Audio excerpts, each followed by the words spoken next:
Alright. Looks like we got things working, I assume. Got our coffee, got our work cut out for us.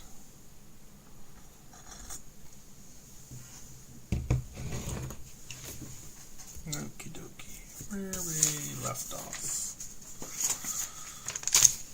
A little bit of scratch paper, pencil, coffee, keyboard, mouse. Let's get these books out of the way. Get to the real meat of the problem.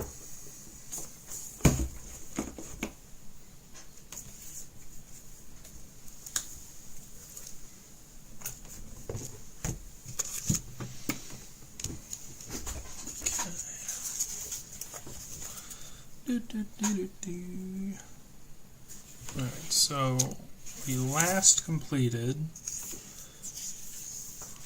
exercise 119, where we wrote a reverse function which reverses a character string. I reversed the character string with a null termination, and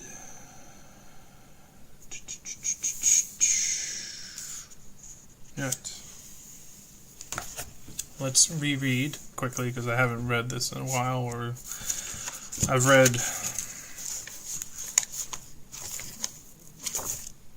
about 100 pages ago. So I'm going to reread this and then we can work on exercise 120. So just going to read this.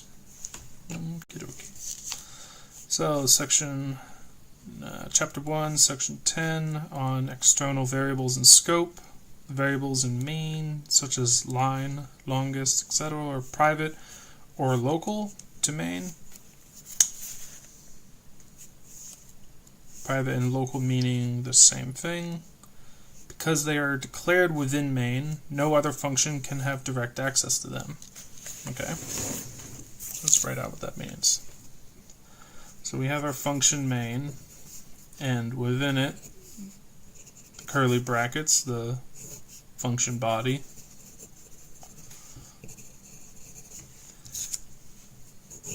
Variables declared here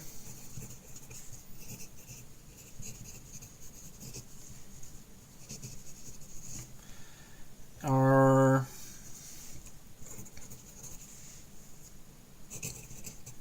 private or local.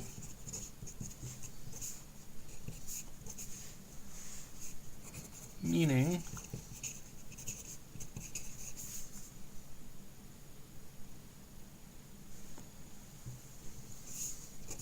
no other function, since you can't define a function within a function in C programming language, and a function cannot access these private and local variables, meaning no other function can access them.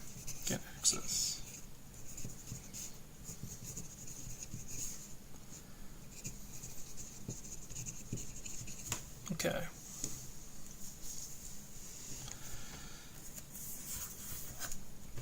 Alright.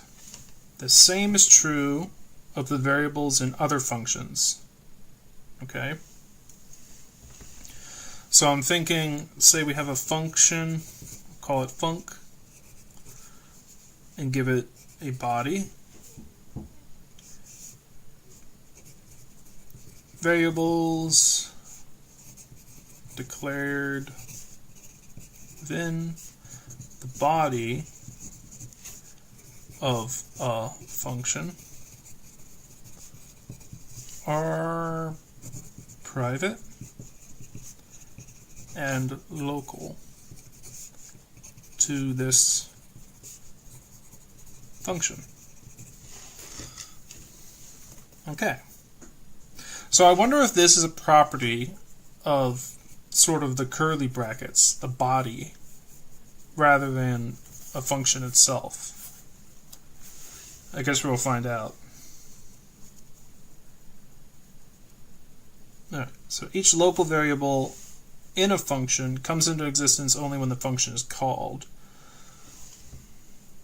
So it doesn't exist until, say we have a main function and we declare an int. Oh, excuse me.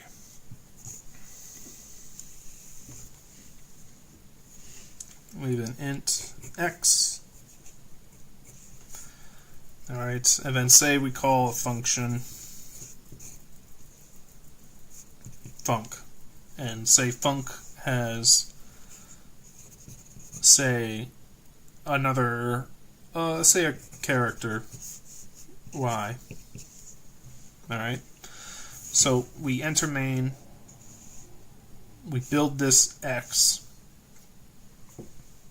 it comes into existence, so it doesn't exist in memory, and then it does. And then we go to func. Func,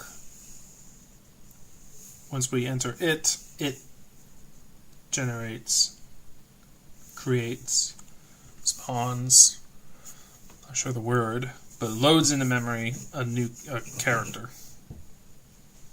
variable named y. Okay.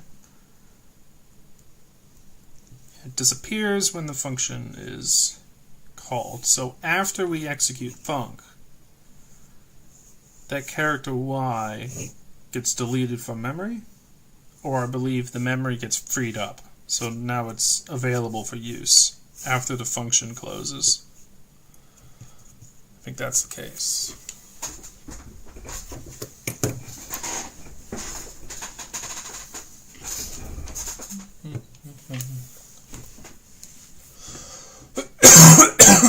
Jeez. Cold. I have to get some water. You know what? I'm gonna go do that. I'm gonna grab some water. Yeah, there's nobody watching right now, anyways. Be right back.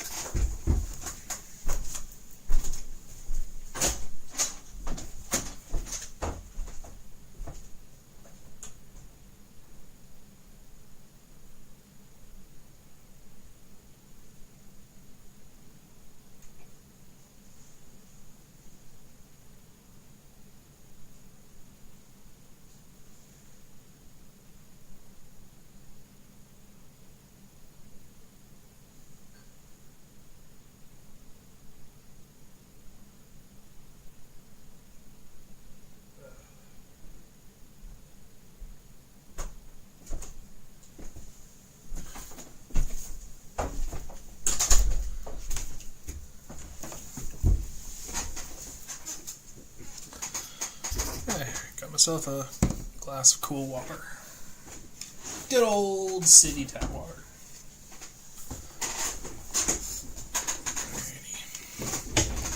Just try not to sit cross-legged in my chair. We're gonna be proper. Okay, alright, back to work.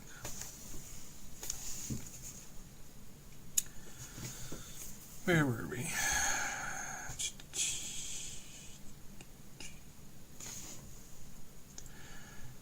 Okay.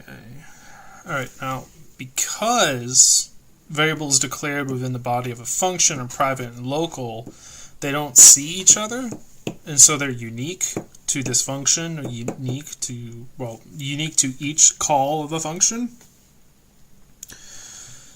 So, say we called func twice, or well, what we can do is we can reuse the labels. So we could have the character y, instead of being character y, we can have it character x. So we have an int x and we also have a character x, but because int x is local to main and not accessible to func, and func has character x as well, but it is also local to func, they don't see each other, and so they can share the name, but they don't share memory space, I guess. I think that's what's happening.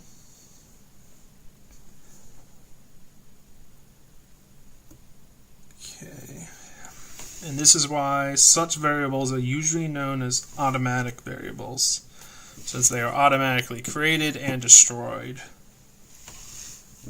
Okay, I guess you could consider every variable in any program to be automatic in this sense, since they are automatically created and destroyed.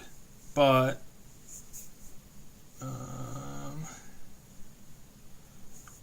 I think it's talking about local variables. But I mean, I guess they're all local? Oh, but they're not all local. I guess? I'm not quite sure. Because if you have a global value, it is accessible from all functions, but only functions within a program. So it's local to a program as well. So everything is local. Everything is, I guess the concept is that everything is local to some space, whether it be a body of a function or the program itself.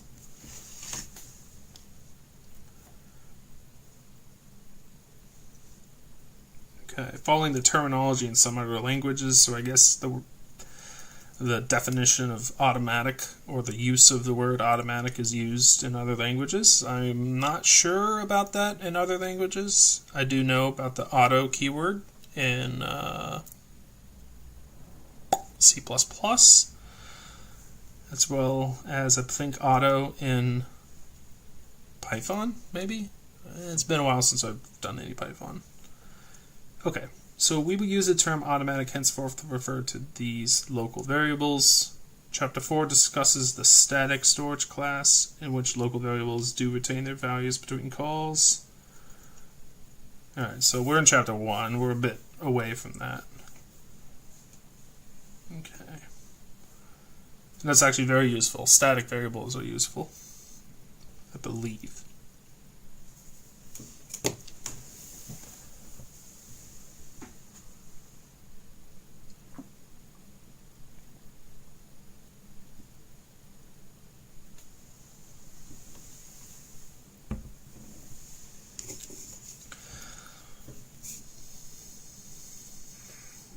Okay, so because these automatic variables, like character x, come and go with the function invocation. So once we call func, we create x, and then we destroy x after we're done. They do not retain their values. Okay. Later on, I think we're going to learn that we can have a static call of this. So once we call it once, we create it, and it stays there. And once we close this function, the value isn't removed. It stays. And so when we call func again, let's say we didn't initialize it, it would have its old value from the previous call. Alright, so an alternative to local variables, which are declared within a function body, we have what are called external variables. So they're external to all functions, and because they're accessible everywhere, I think they're called global. That's where the term global comes from. So they can be accessed by name. So if we create a character, let's just, not character. Let's do a different one. Let's do a double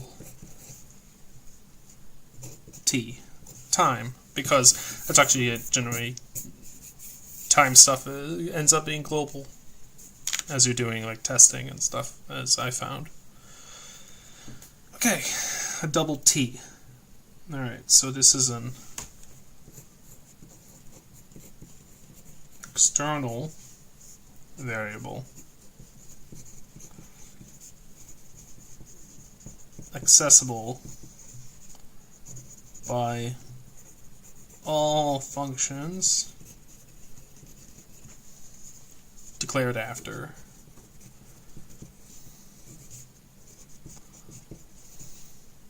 So I think if you had a function up here, it wouldn't be able to see double T because it doesn't exist yet.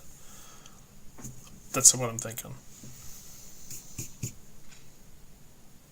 Because the compiler would have to do some backtracking or future searching, I guess, define t if we had a function up here, say func1. I don't think we could use t. Let's try that. There, let's write some code.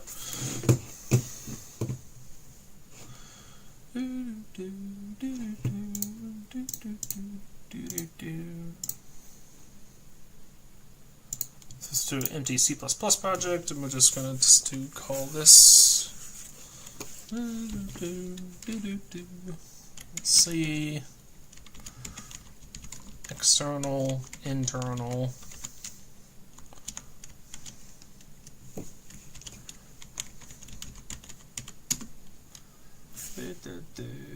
Okay.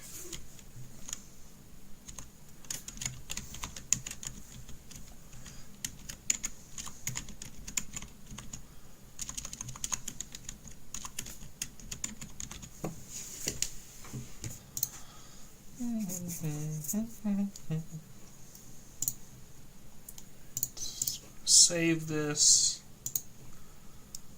Then we're going to open up our source control and add this to the project.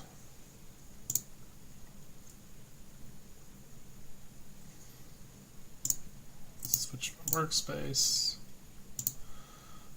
We're going to go to our folder, refresh, find it, see all of our all of our files from this empty project generated, and we're going to add them to a new changed list, and this changed list is going to be add empty project for testing things in relation to external variables and scope in the C programming language.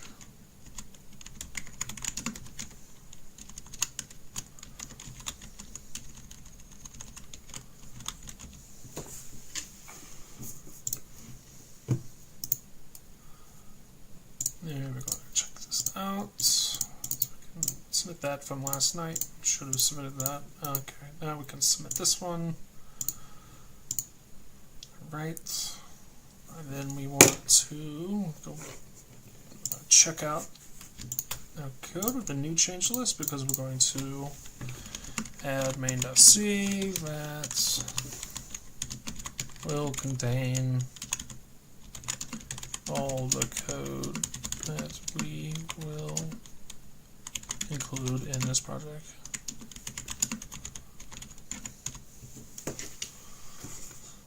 Okay. So we're going to do that now. We're going to go to source files, add new item. We'll just call it main C. Add that file. Call Shift S. And then, well, we don't have to do anything else. We can go to, what's this? Okay, so we're going to refresh. Now we can see our main.c. We want to add that to this change list, because that's the whole purpose of this change list, is to add this one that will contain, or, instead of will contain, we're going to say that it does contain. Now, I don't like writing the future, this is what I call it, in documentation. So you don't write something that hasn't happened yet. Although, I haven't submitted this. So I'll only submit this when this statement is true. That does contain isn't what I want to write. That contains. Better English. Okay. Alright, well, now let's add this functions. Of course. So, let's write our copyright.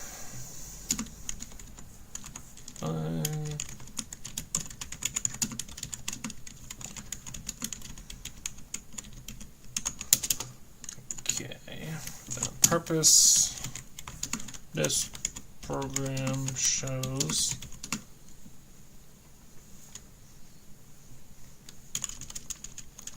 this program tests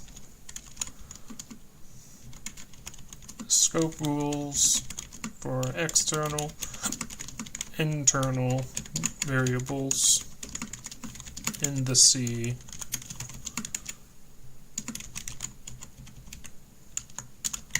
programming language.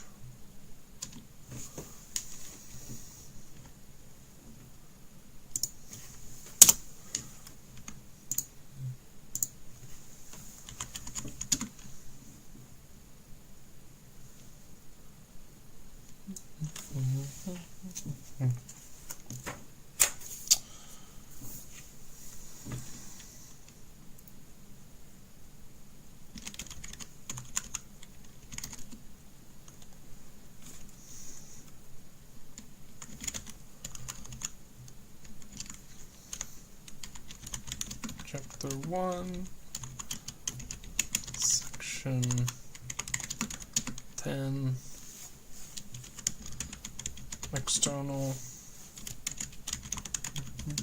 variables and scope.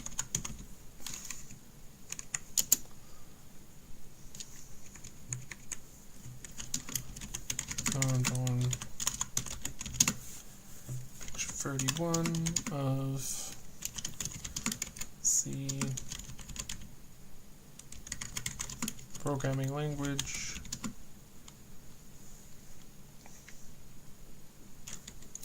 Second edition.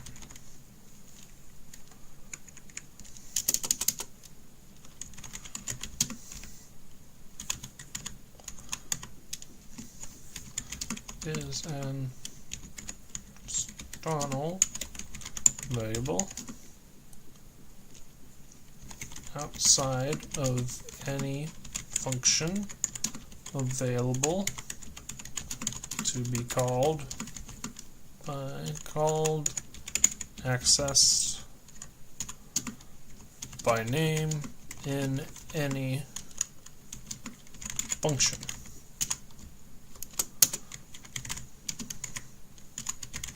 We need a main function, as all C programs need.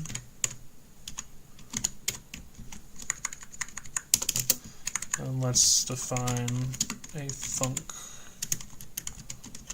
function. So t equals 10. So we can access it there. Say t equals 1. Print.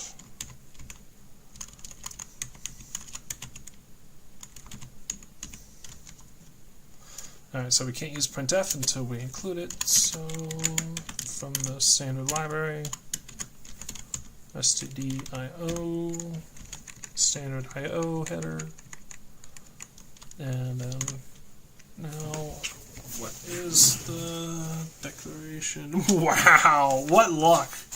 I just grabbed it and bam, right onto that page. I mean, it is a page I come back to often, but I didn't even have any bookmark. 246, page 246. It has this for floating point numbers.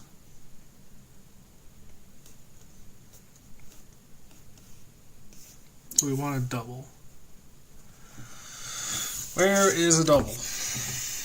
EFG.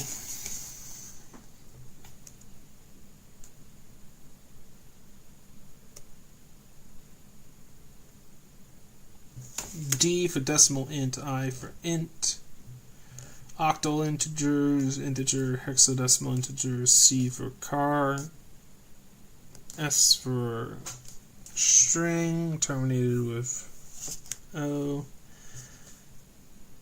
pointer value, non-empty string of input characters from a set of bracket.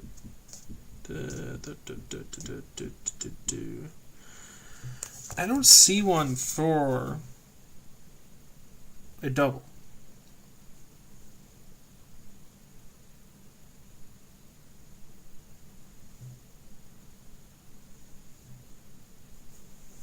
So So we're going to have to Google this because it's missing from here.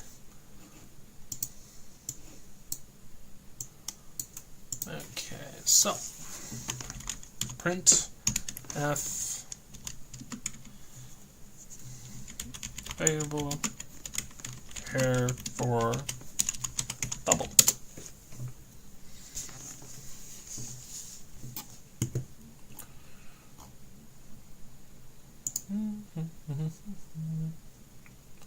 LF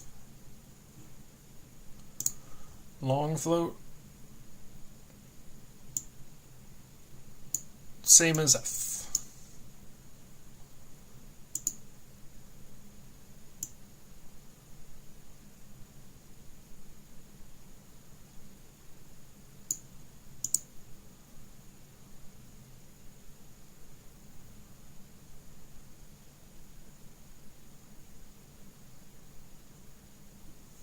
Okay, so it's just F. So we're going to modify this into a book because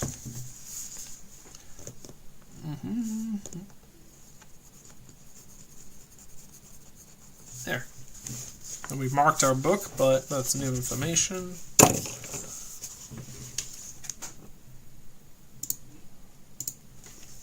So it's inside F. New line. T equals to F, T, and then say func, and then we could just copy this line, put it down here. Alright, so we should see 1, then we get the function, T gets set to 10, and then it should become 10. So we should get 10, well 1, 10.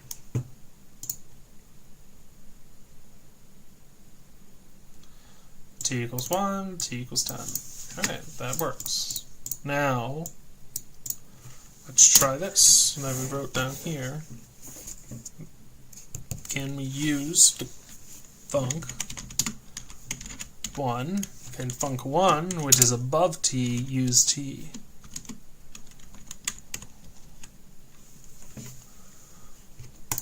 Ooh, this is interesting. I think it's working. Alright, so func 1 and printf as well.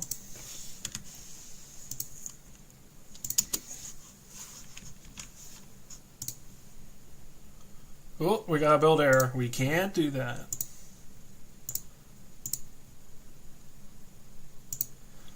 T is undeclared. We must, as a statically typed language, we must declare the type of every variable we see before we use it. Alright. It does not work.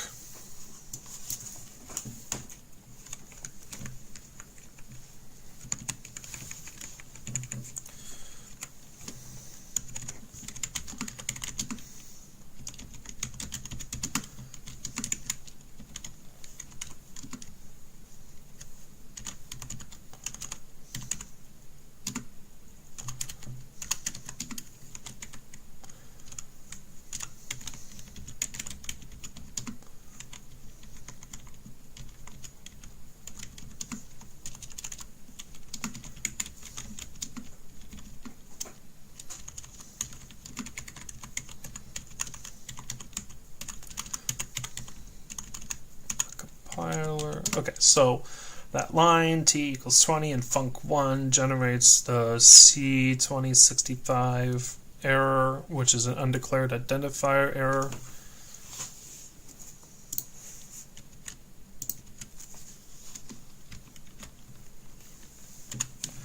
This is a build error or a compiler error. Compile time.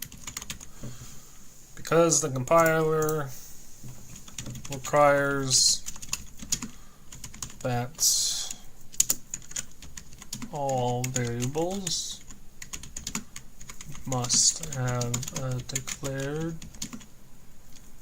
type, i.e. the C programming language is strongly typed or statically typed, is a static typed language.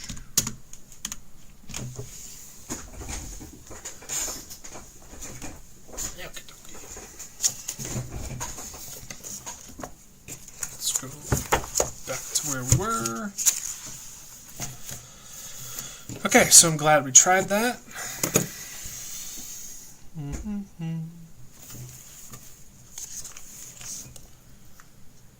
Okay. So where were we? I think we're here.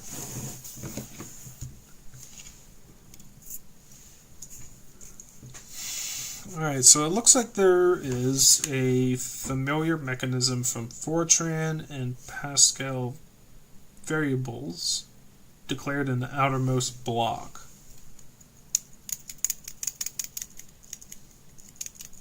I don't know much about Fortran or Pascal.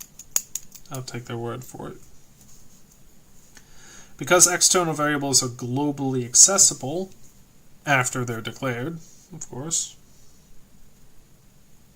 they can be used instead of argument lists to communicate data between functions.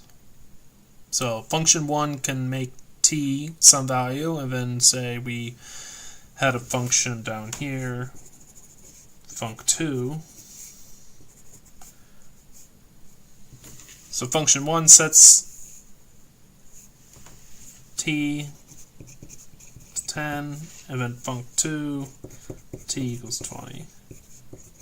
Or I guess we can use some external variables, sort of like registers. That's interesting.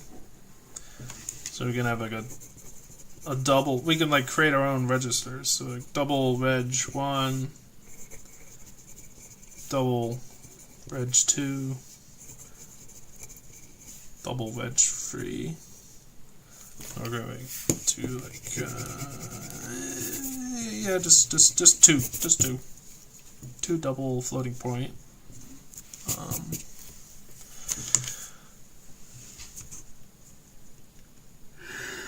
Go very well. And so in main,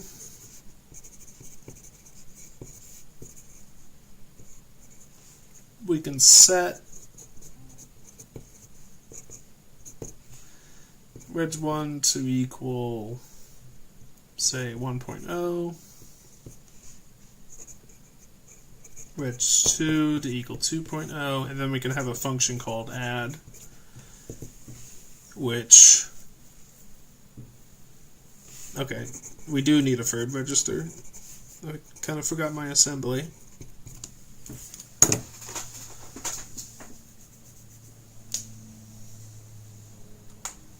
My neck.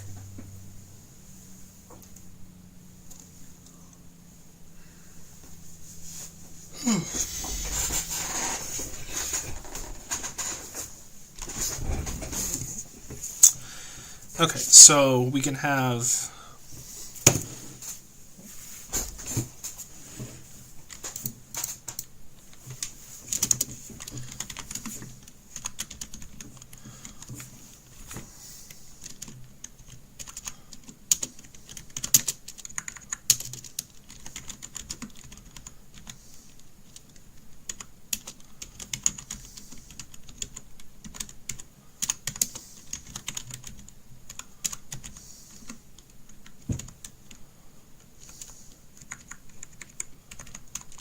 call this op1, op2, upper and, operand 1, operand 2, and I don't know. Let's just keep it reg. Reg2, reg1, reg3, and then we have add, which adds reg1 and reg2 and stores the value in reg3. So reg3 equals reg1 plus reg2.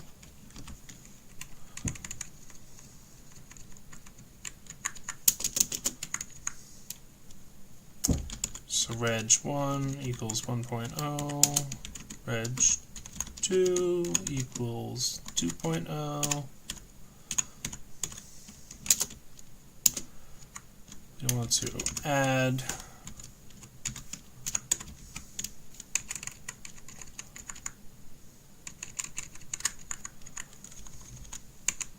and then let's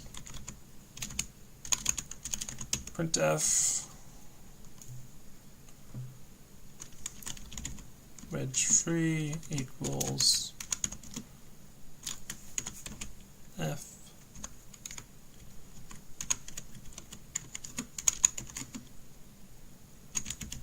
reg3.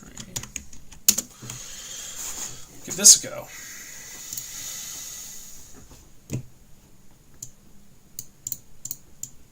Alright, so that worked.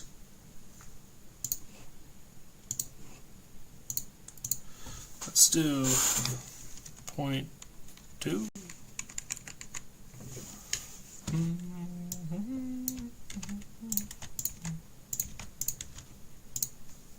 Make this look a little better. And it does now. So let's do 0.0. Does 0.0 work? I always like having one, just so you know it's a double or a float, not just an integer. Alright, I think that looks good.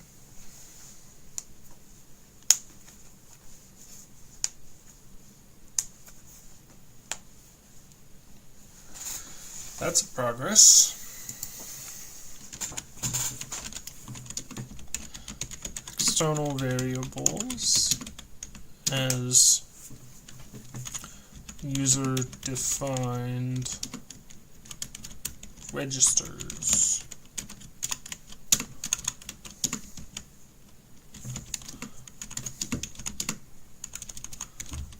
Pass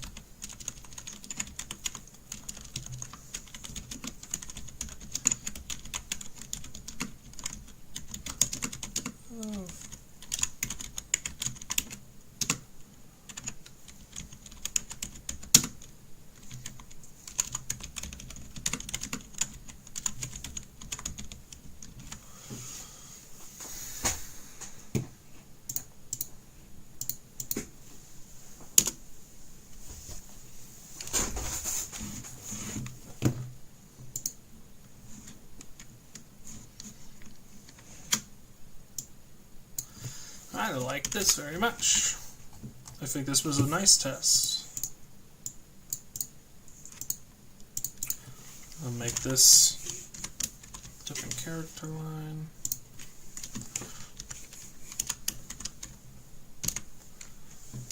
So I can get rid of these. Move it over.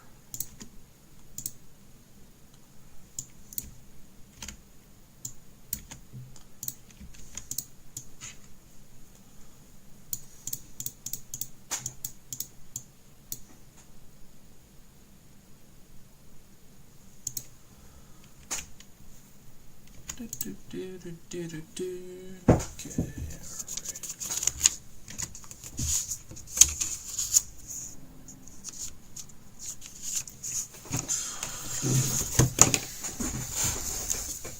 alright.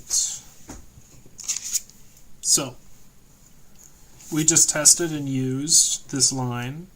Because external variables are globally accessible, they can be used instead of argument lists to communicate data between functions. Now,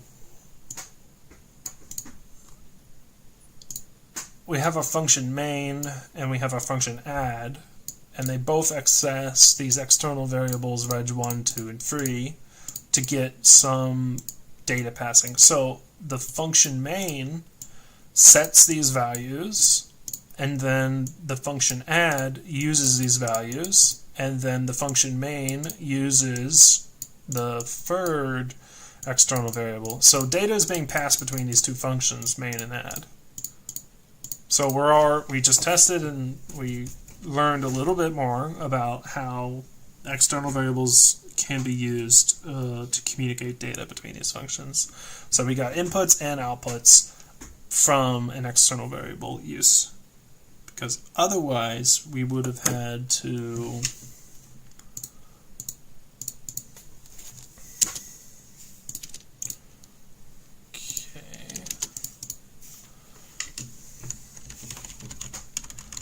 Otherwise, we would have had use this method. So double num1 equals 1.0, double num2 equals 2.0, and let's define a new add function, void add2, and this will be a double input of x and double y. Not xy. We're going to do a b,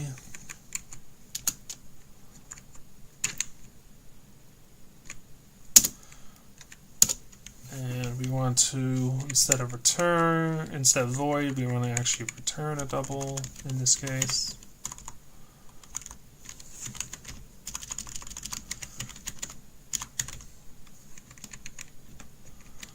And then, okay, we want to return a plus b. So then we have down here double num3 equals add2 num1 and num2. Okay, so then we declare this here.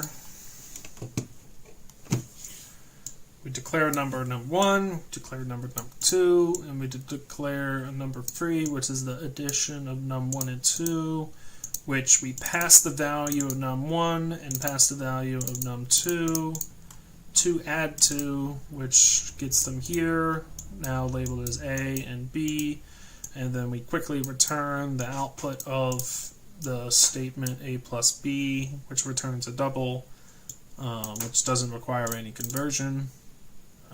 So a double plus a double equals a double. That double gets returned, and then that return gets stored in num3, and then we can use it down here. Num3.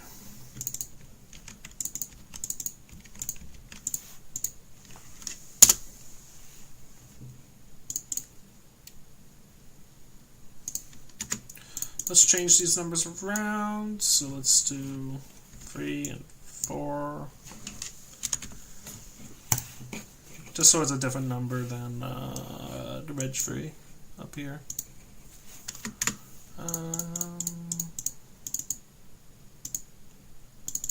Func1, what does func1 do? Func1 does nothing.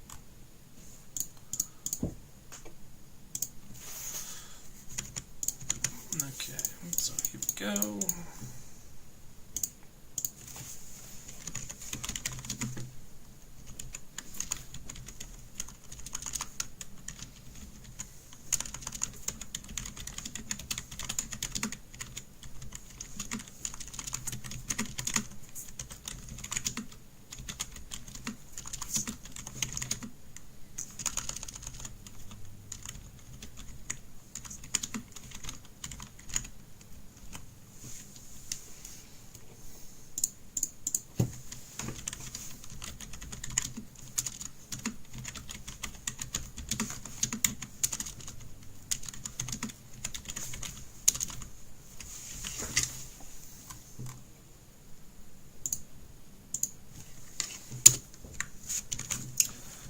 Pros, simple, cons, these, variables are always stored and their memory cannot be freed, I think.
Alright, I think we're going to stop here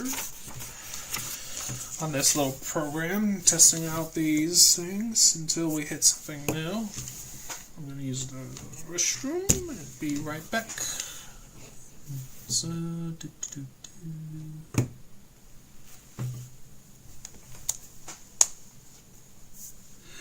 MS Paint to the rescue. BRB.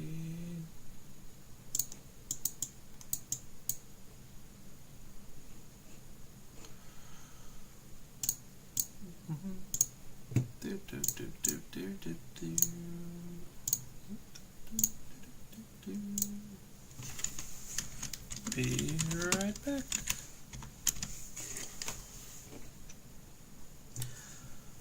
Alright, furthermore, because external variables remain in existence permanently, so I was correct about that, rather than appearing and disappearing as the functions are called and they exit, they retain their values even after the functions that set them have returned. Okay. So an external variable must be defined exactly once outside of any function. That sets aside storage for it. This variable must also be declared in each function that wants to access it. This states the type of the variable. The declaration may be explicit, extern statement, or may be implicit from context. So I could also do this. Extern.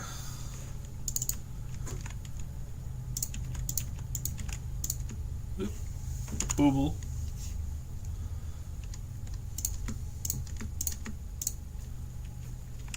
Let's try this. Build errors. Guess not.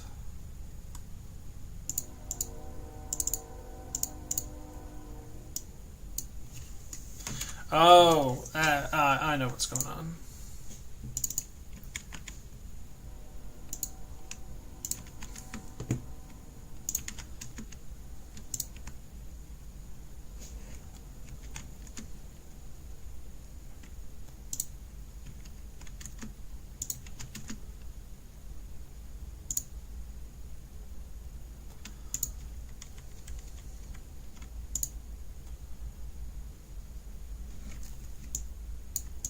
Alright, hold on, let's simplify this.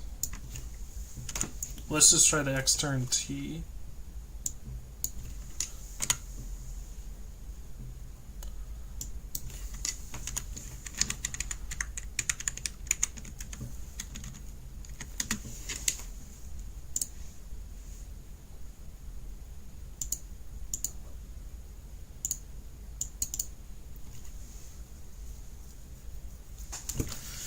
Actually, no, I guess I don't understand what's going on.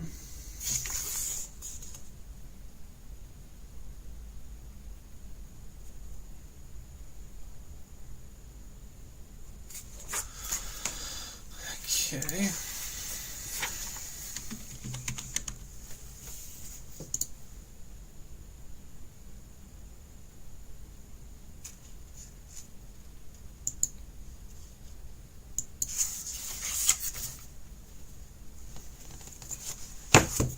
has me confused. So we have an int max, and okay, we declare it first and then we use it.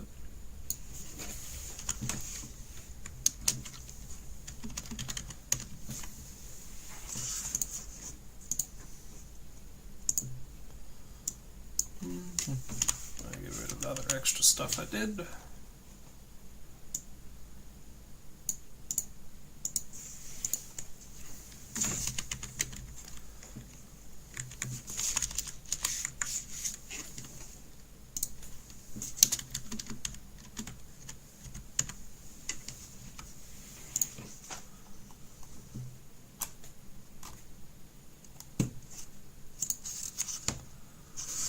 Okay, so that's how we could declare it explicitly. This might be helpful.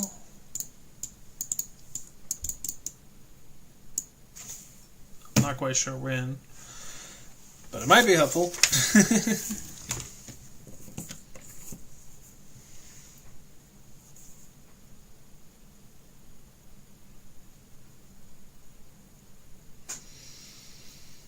Alright, to make this discussion concrete, rewrite the longest line program with line, longest, and max as external variables. This requires changing the calls, declarations, and bodies of all three functions.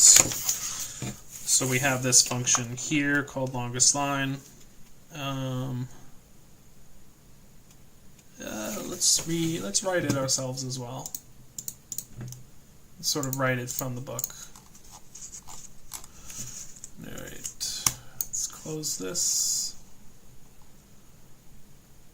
Change list, revert any unchanged files, and then submit. Alright, that finishes that program. So let's make a new program for this new project. No, don't open it.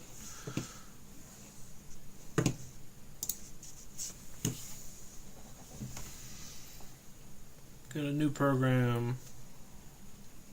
New project. That's what I'm trying to say. New project for a new program. C, this would be, oh geez, longest line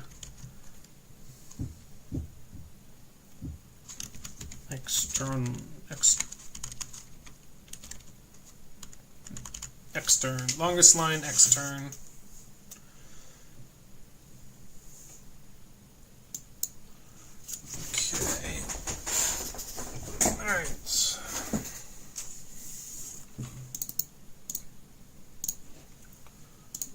Save all, close, fresh search, find it, grab it here, add it to a new change list, add empty project to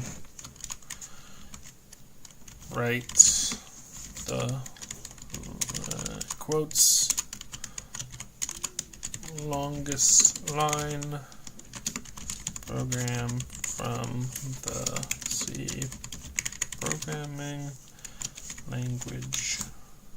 Second edition page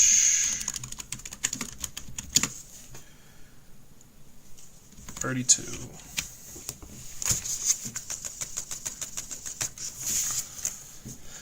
Okay.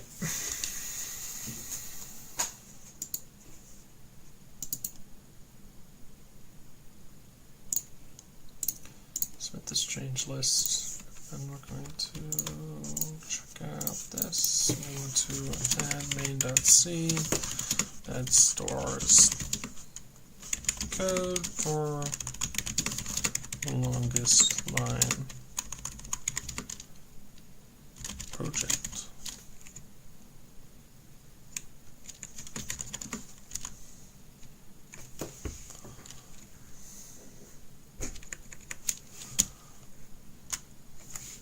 C underscore longest line extern project.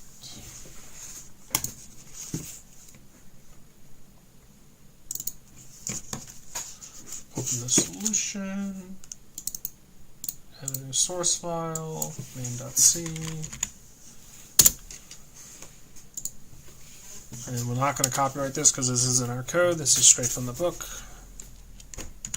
We'll actually explicitly say that on page 32 of the C programming language, second edition.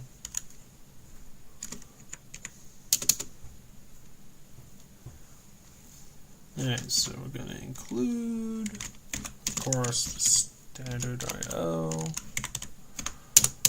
Almost every project has that. And we're going to define max line to be 1,000 characters.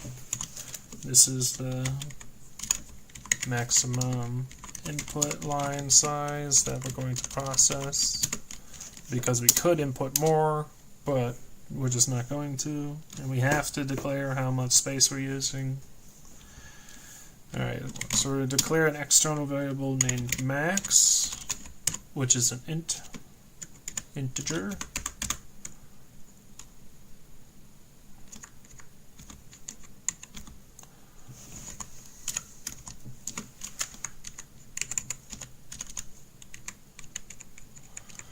Okay, this is the max amen length seen so far. Maximum length line seen so far. I think that's a little better language. Car line is a character array of length max line, so it stores 1,000 characters. Let's say this is the current input line, and car longest array, which is also of max line length. This will be longest line saved here. Alright, we're going to declare two functions. GetLine, which takes in no variables, so we declared void. And we have void copy, which also takes no void, no inputs, and so we explicitly write void. Now we don't have to put void in this parameter list, but we do it in this book so we can explicitly state that it was intentional, that there is nothing to be returned. Okay.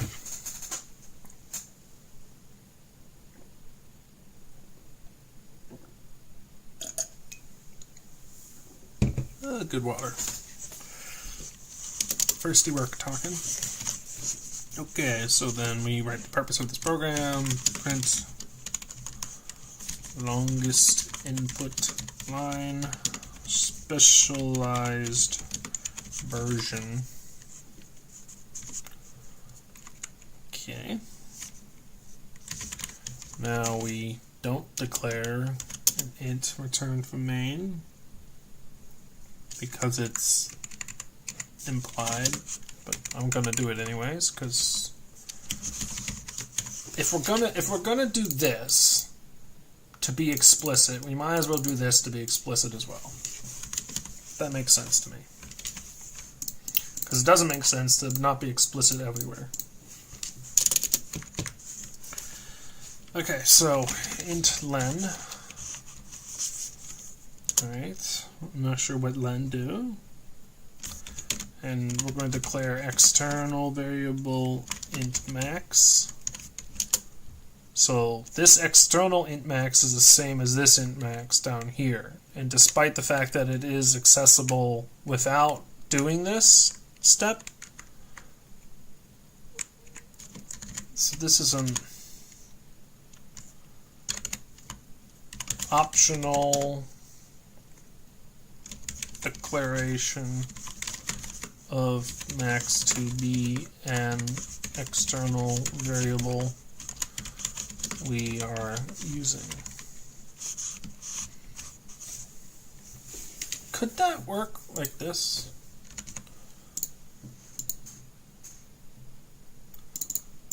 Because does this create an external variable named max for other programs to use?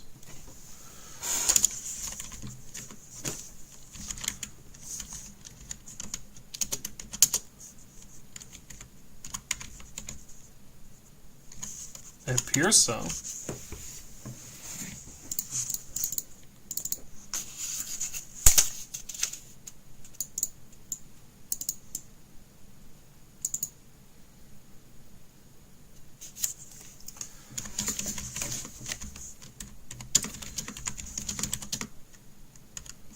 Okay, let's try this. Alright, let's give these bodies nothing. And give this a go. Build error. Okay, so it's probably going to have an error. Yeah, it doesn't work here.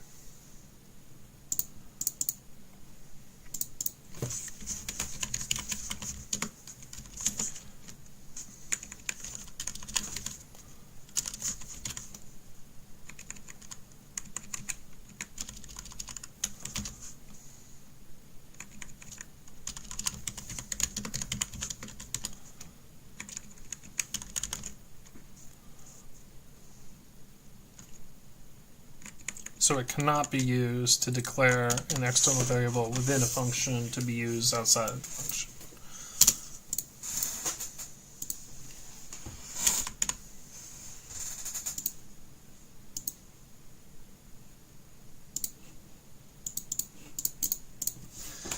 Okay, that's a good thing to know or have learned.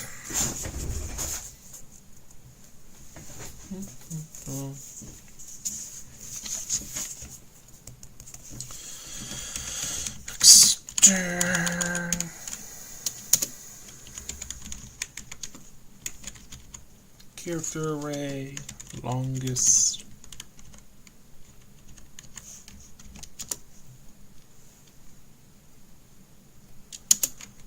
Max equals 0. And then while the length of get line, so the length of the line we get is not empty.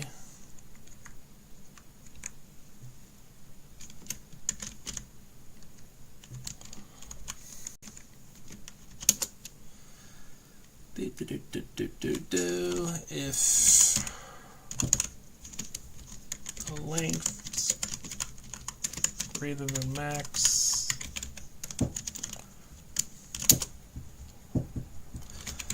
max equals length, and we want to copy. I think we need to explain what these guys do.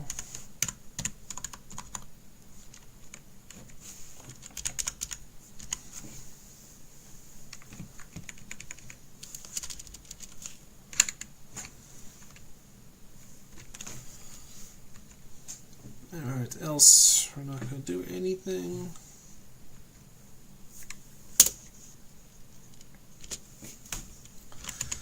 And if max is greater than 0,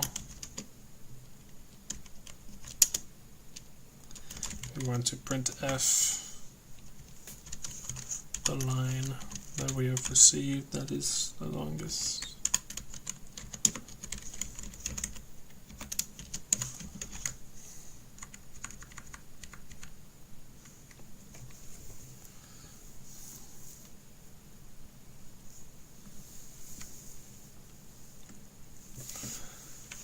Okay, let's get rid of this extra bit.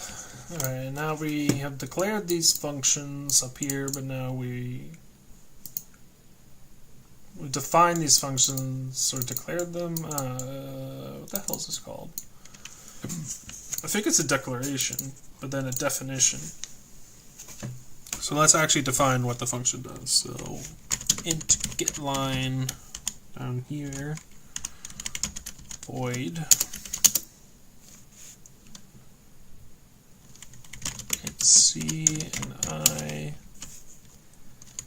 We're going to use the external variable line, external character array line, and we're going to iterate over I equals 0. We're going to set I to 0, and then we're going to check if I is less than the max length that we can store, -1.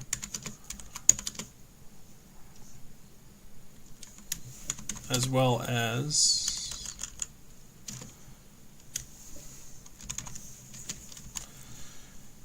character we're getting.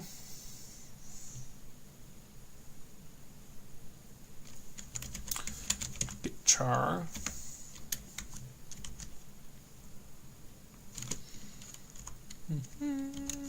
Does not equal UF.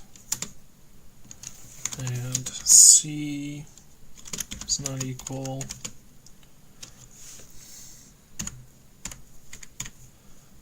N, the new line character,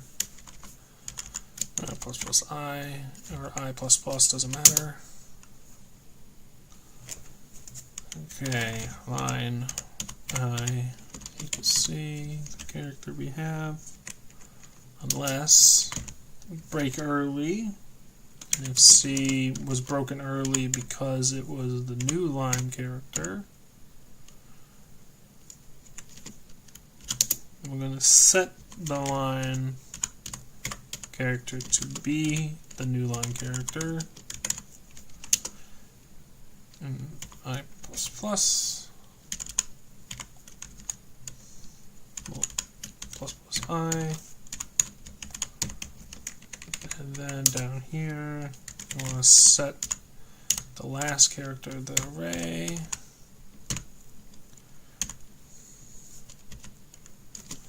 to be the null character /O.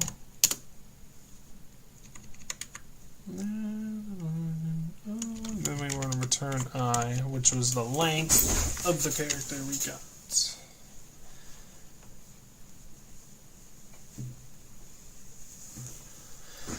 Okay.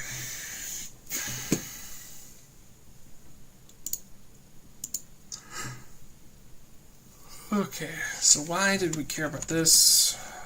The new line character is used to determine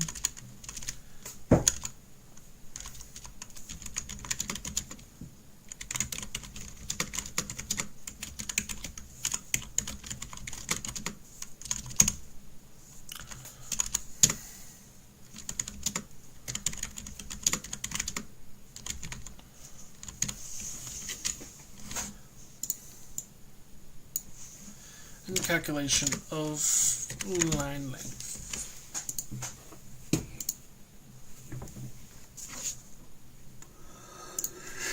Okay, let's define the function copy. Copy. Specialized version which copies contents of the external variables line to longest.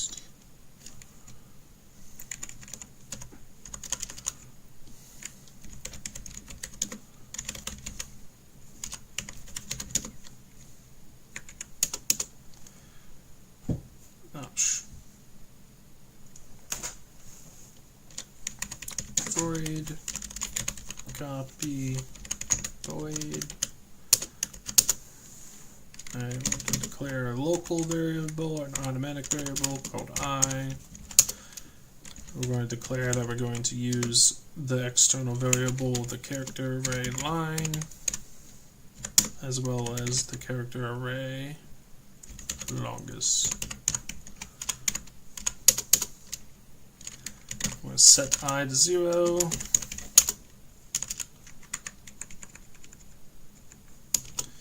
And then loop. And while the longest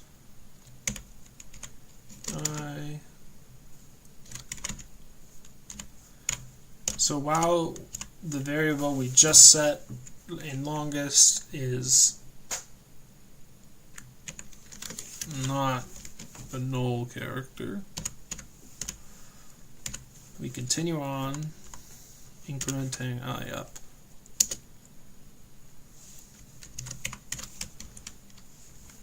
Don't like this bracketless writing style.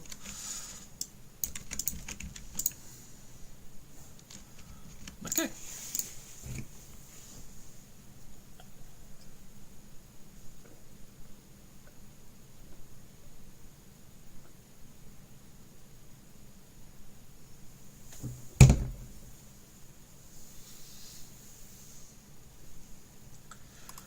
Alright, so let's see if this program works. I assume it will.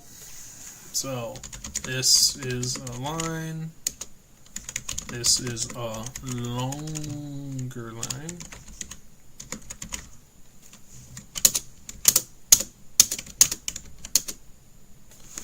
So it successfully printed the longer line here. I don't like how the end of file system in Windows works. This doesn't seem to work because I did Control-Z, enter, and it didn't accept it. And it didn't even accept this one until I had two of them. So I ended up writing 1, 2, 3, 4 extra lines than the one I wanted. Don't like that. Until I get files input in a later chapter, this is what I'm stuck with. Which is fine. Perfectly fine with that. Alright, so the external variables in main, getLine, and copy are defined by the first line in the examples above. So here we are. So we're going to down here, we're going to call this declare external variables here.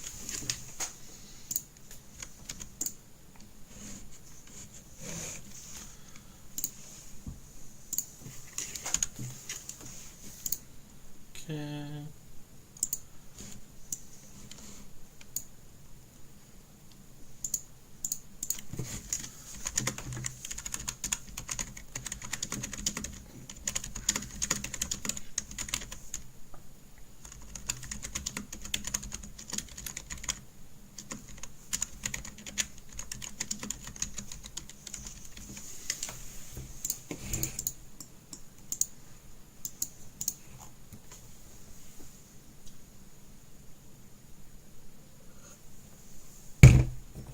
Out of water. Okay.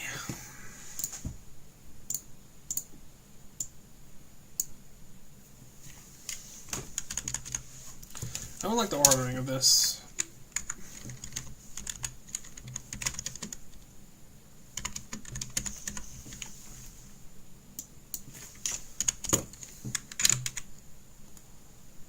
I like this. I like this better.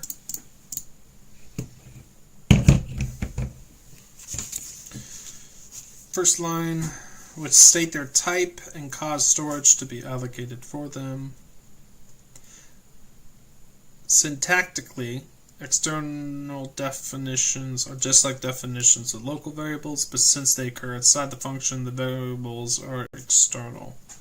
So they're implicitly understood to be external. So we don't have to declare it external, it just is external because of the context of where it was declared, which is outside the body of any function. So that's how we implicitly know that these are external variables, via their context of where they were declared.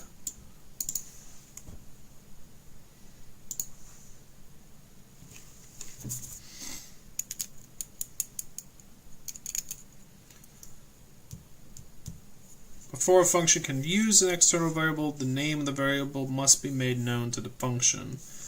One way to do this is to write an extern declaration of the function, such as down here, extern max.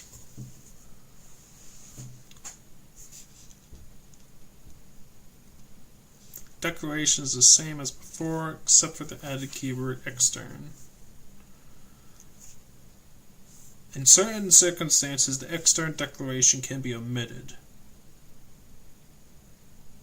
Now, when? So why was it optional? Let's put this optional in quotes, because obviously something is the up.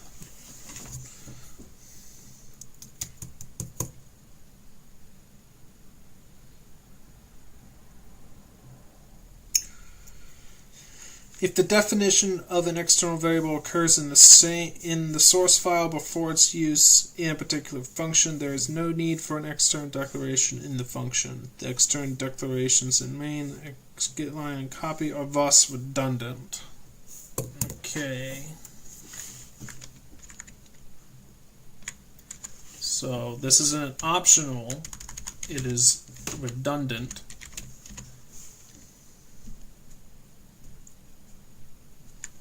And let's write a new line to express this. If max was in another source file, extern would be mandatory.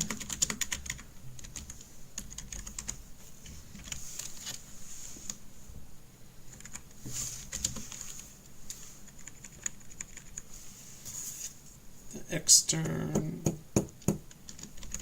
declaration would be mandatory. That makes sense.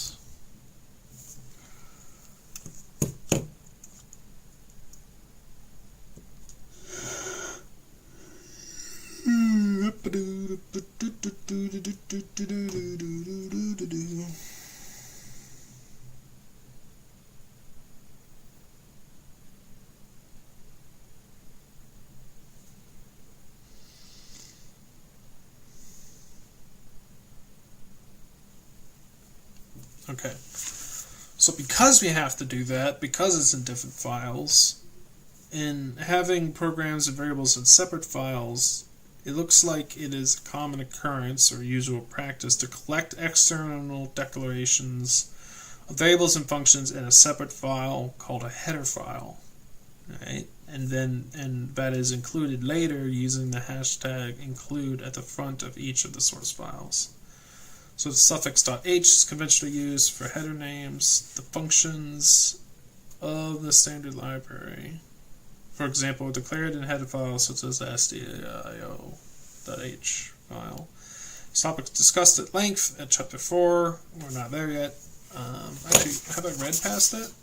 Structures, pointers. Yeah, I've read past that. Okay.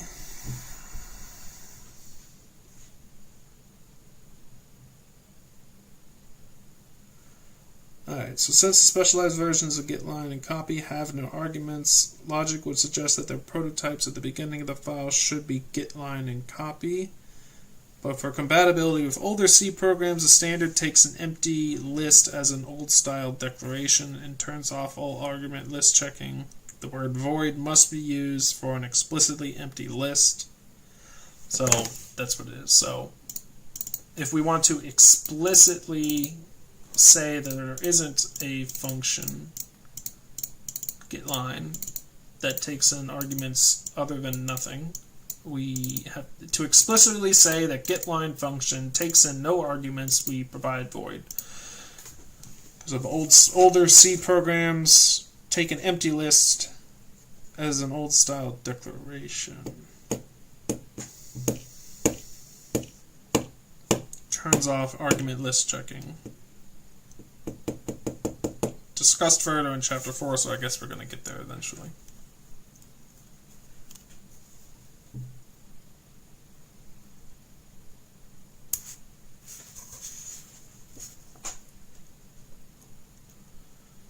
Looks like I'm burning through my eraser.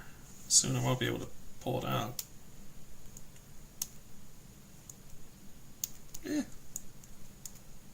Oh, it looks like I'm not going to be able to pull it out anyways. Crappos. Distractions, distractions.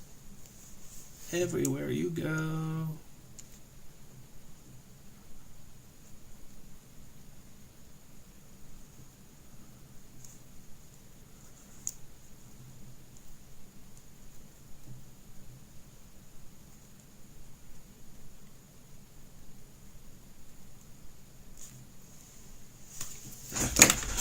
I have to use a hook or tweezers to pull it out. My big sausage fingers are too big. Alright.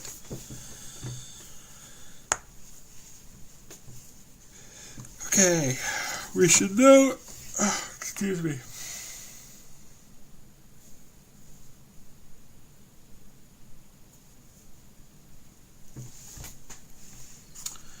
We should note that we are using the words definition and declaration carefully.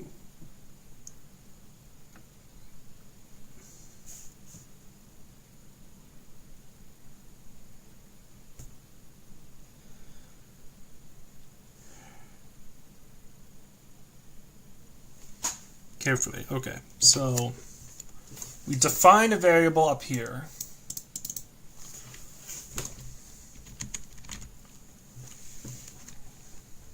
And we declare them down here. Definition refers to the place where the variable is created or assigned storage, up there.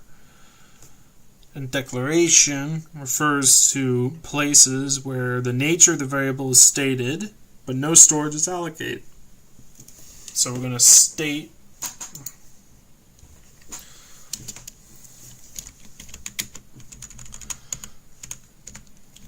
declare external variables here.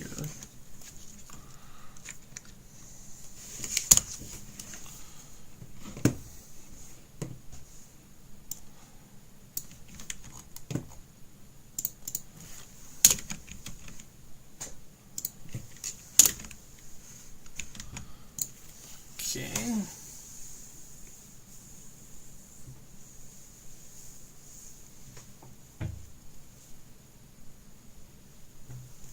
Okay, now here's the meat of the problems that come about by using external variables. By the way, there is a tendency to make everything in sight an extern variable because it appears to simplify communications. Argument lists are short, and variables are always there when you want them. But external variables are always there even when you don't want them.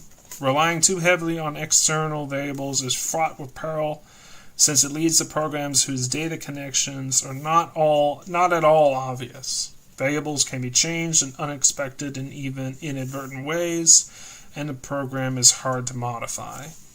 The second version of the longest line program is inferior to the first, partly for these reasons, and partly because it destroys the generality of two useful functions by writing them into the names of the variables they manipulate.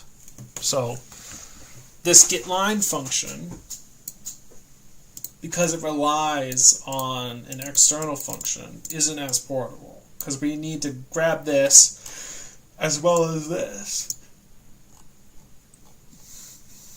as well as copy now. We would have to grab line and longest. Bring that with us. So I can't just copy and paste that function, is what I'm getting at. Or what I'm picking up with the office put down. Oh, it's almost lunchtime.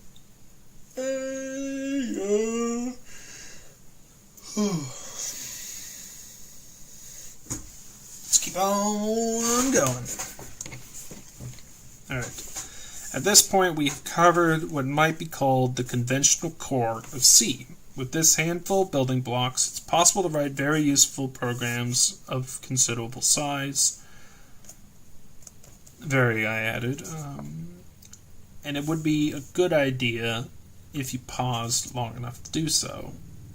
These exercises suggest programs of somewhat greater complexity than those earlier in this program. Okay. Ooh, baby. Dangerous. Okay.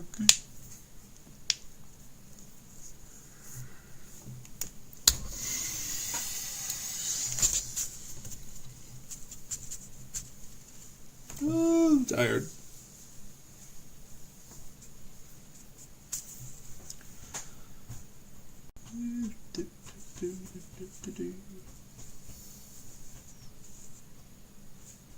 Do I want to do?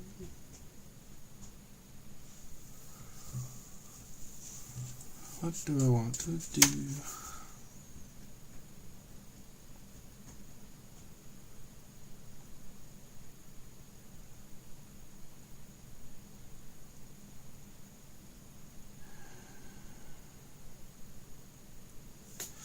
Well, I know what I need to do next, so I'll just get started on that. Alright, so we're going to save this, close this, add this to the change, add that file to the change list, revert unchanged files so that we don't make additions of files, don't need to do changes, and then submit this change list. So we can close this down. Okay. And then we need to create a new one for, we're going to start exercise 120. So we're going to create a new project. It'll be an empty project. We're going to call this C exercise underscore 1.20. Create that in. File, save all. And we could just write main right here, just to reduce the amount of commits that we have to do. Alright. We're going to copyright this because this is going to be our original solution. Copyright 2025.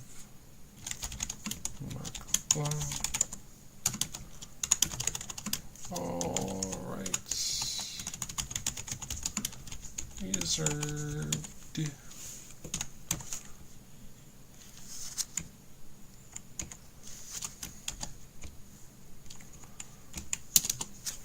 Okay. Let's write out the exercise.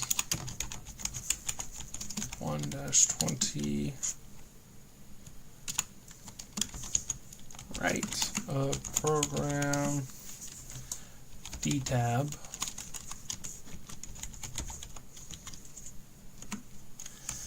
that replaces tabs in the input with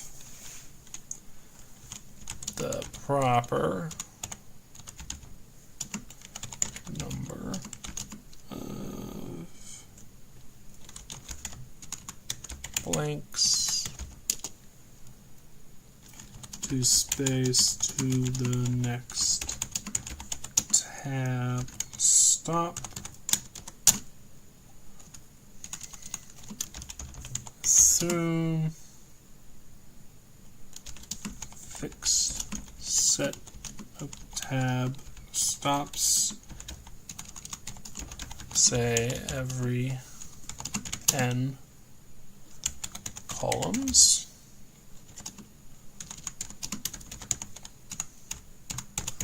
Should n be a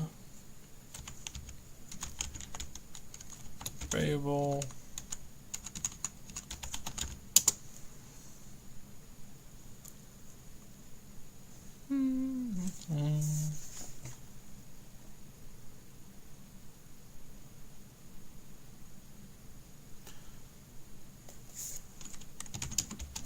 symbolic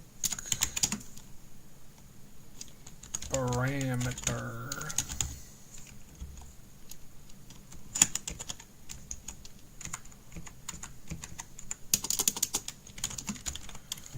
So we got int main.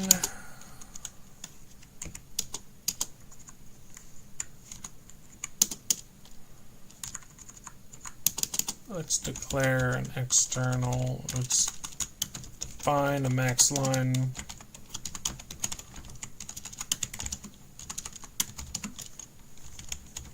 For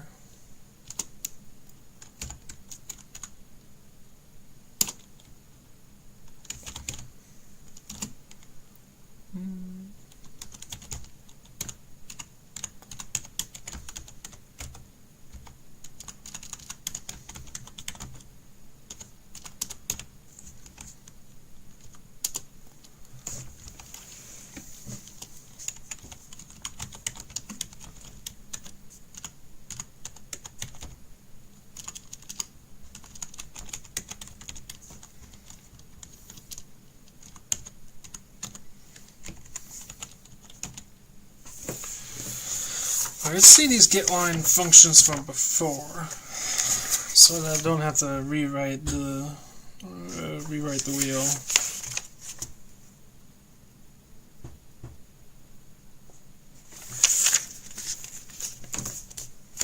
So I'm just going to steal from the book here.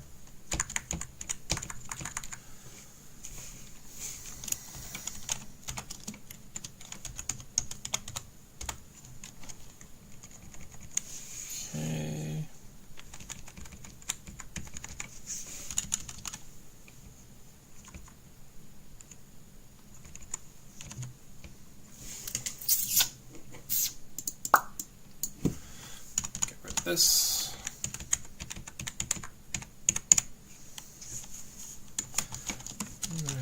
character array argument and the int max line argument, and we're going to do a void copy argument which takes car2 and a car from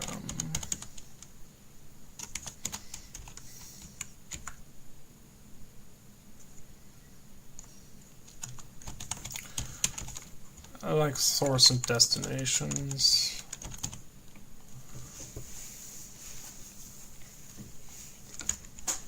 SRC.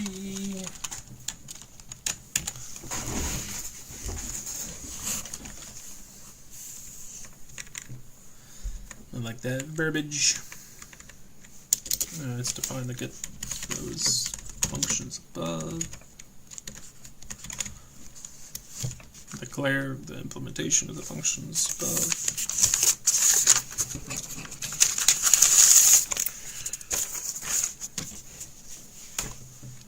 Alright, getLine.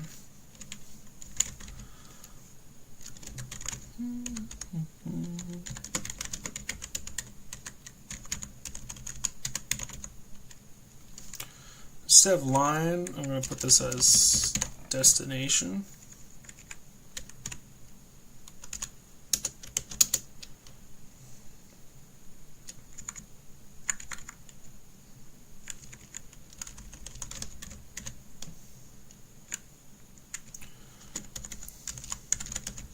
Gets a line of input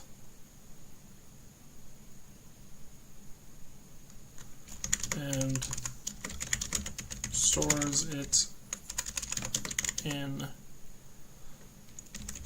destin array of length max line.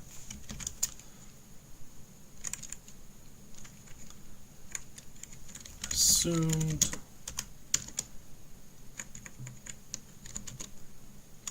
stopping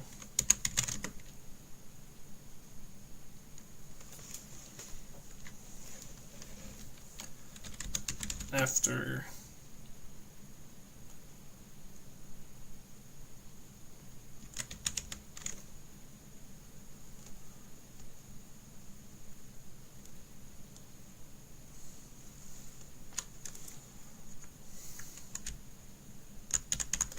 say that brains dying. copies contents from source to destination, stopping after reaching either a null character or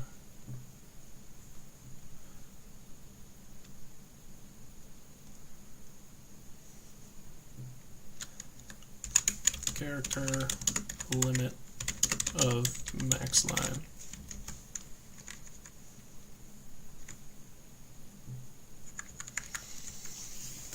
Put these descriptors above the functions.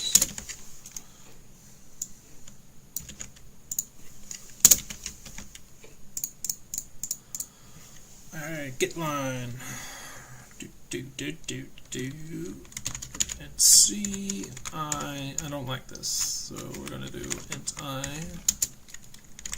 C.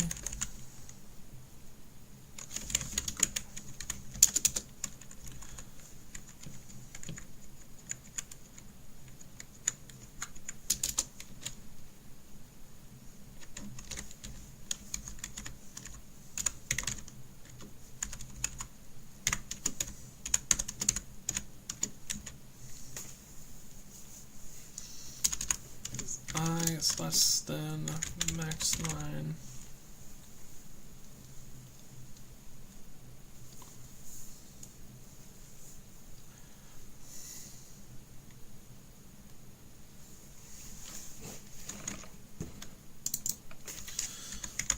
Limit.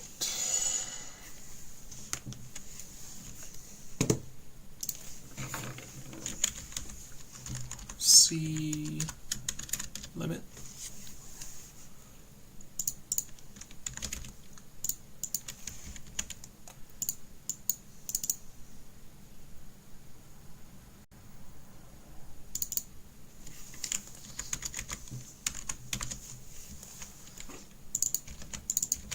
Limits.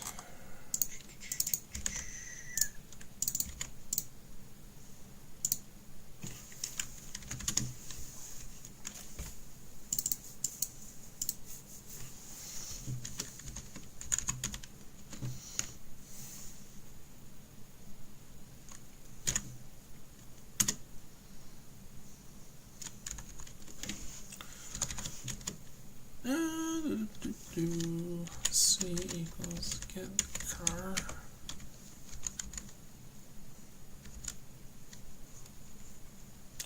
It's not equal end of file. Event C does not equal the new line character.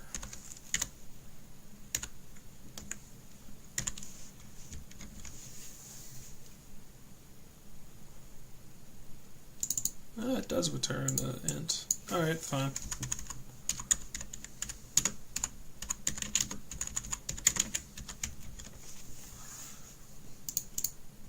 I thought I was stopping an explicit conversion from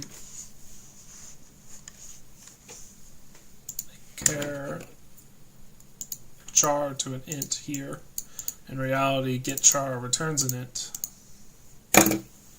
Interesting. Alrighty, then I++.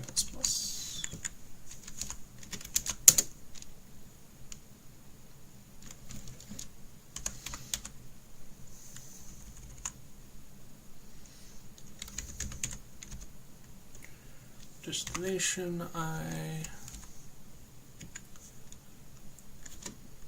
Let's see.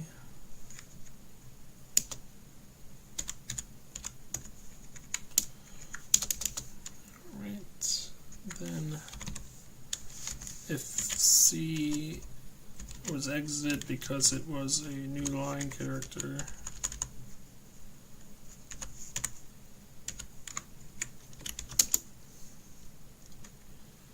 we want to include that new line character.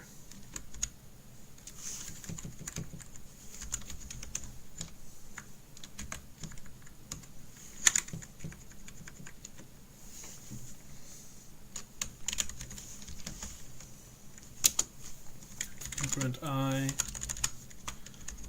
up.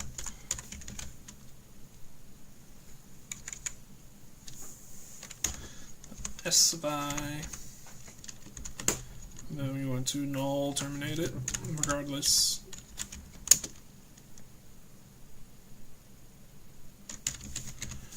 And return I.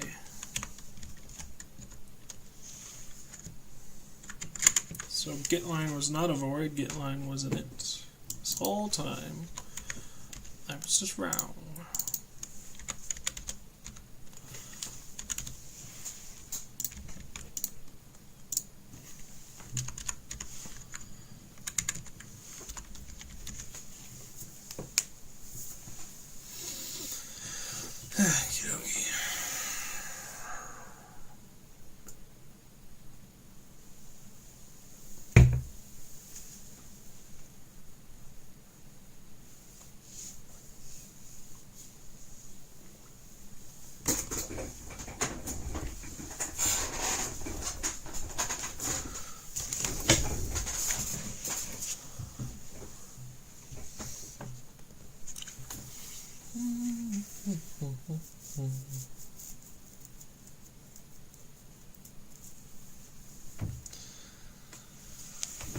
I think that's done. Now let's move on to the copy function, because I think we need that.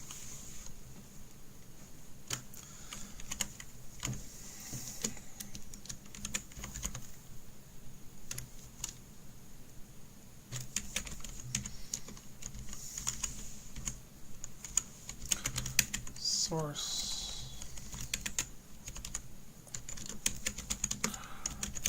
this.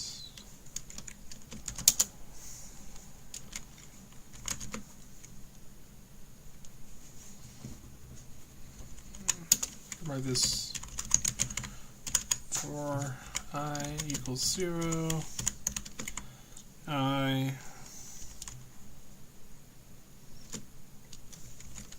to source destination I equals source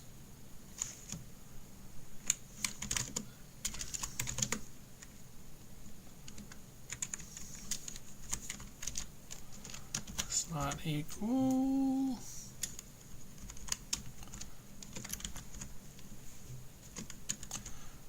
the no character 5 plus. Interesting.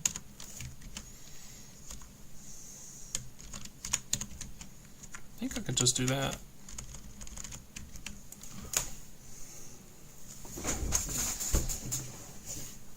Look how darn concise that is.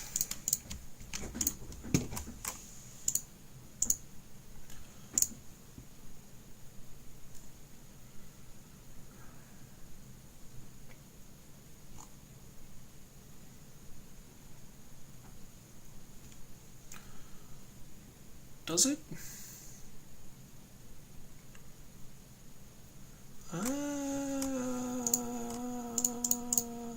Nope.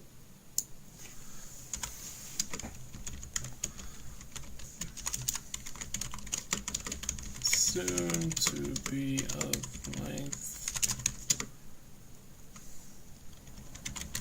2 or larger than source.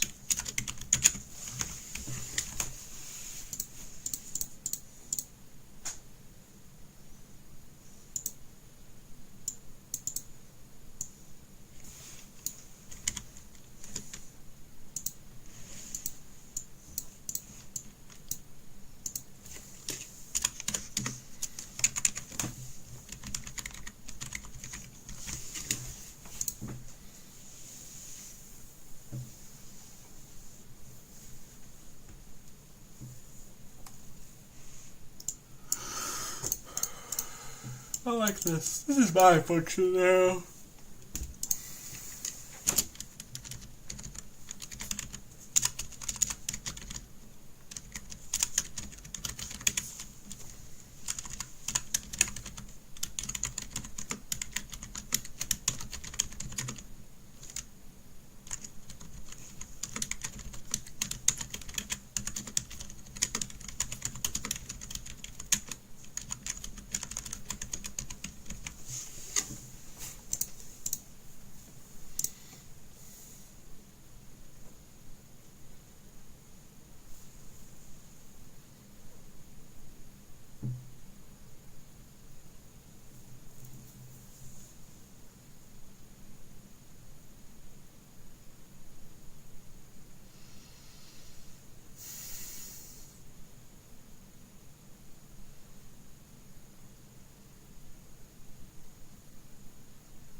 I'm certainly getting tired. Okay.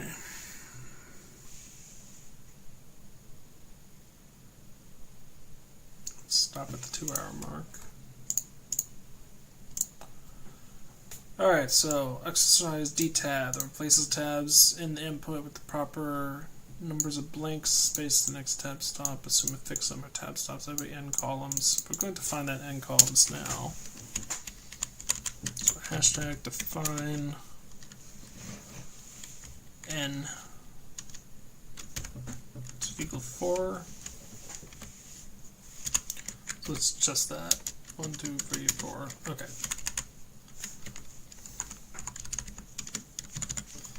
Define tab columns as width of 4 characters. Alright, so do a character destiny array. I'll just call it line with next line length. Then we get line, storing it at line, and the limit is the max line.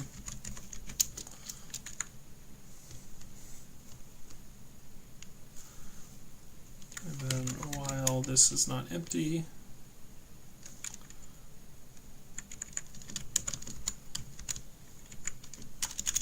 so while we're getting lines,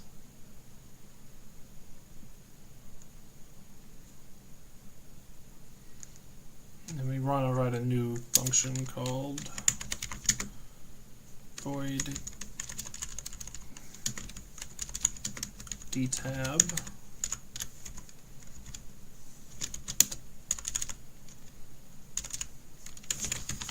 Car source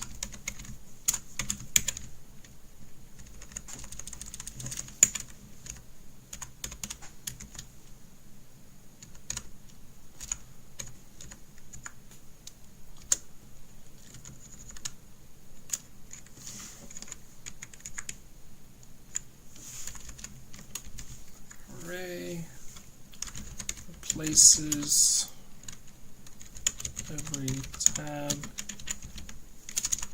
character in array with the appropriate number of spaces given appropriate number of n spaces per tab.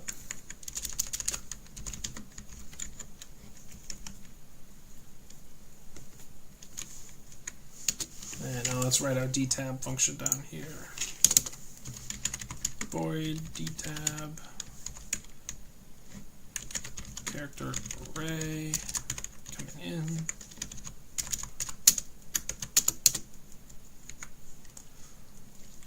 Okay, we don't need to limit this array because we already know how big it is. Or do we? Uh-oh. Because if we're replacing a tab character with several space characters, we might end up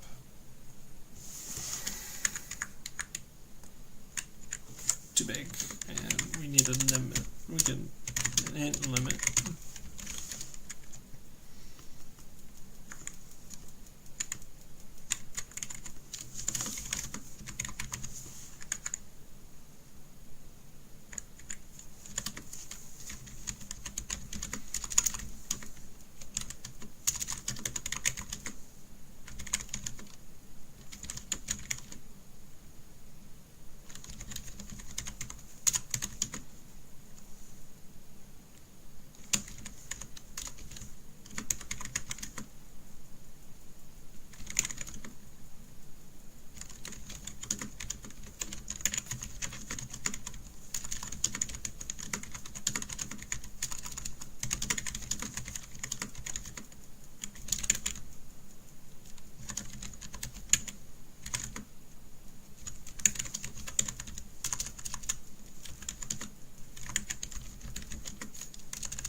unknown size.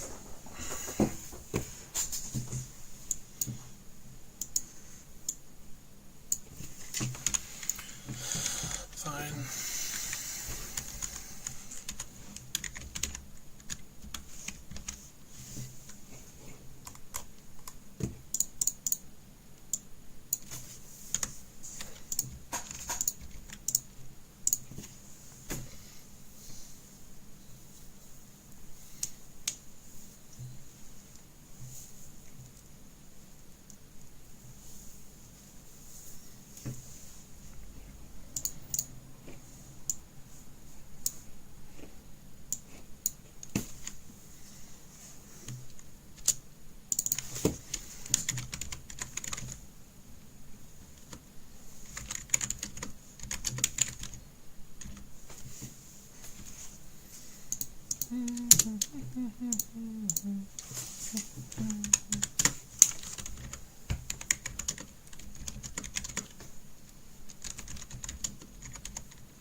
Okey-dokey. Let's get it done. Alright.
And take some medicine.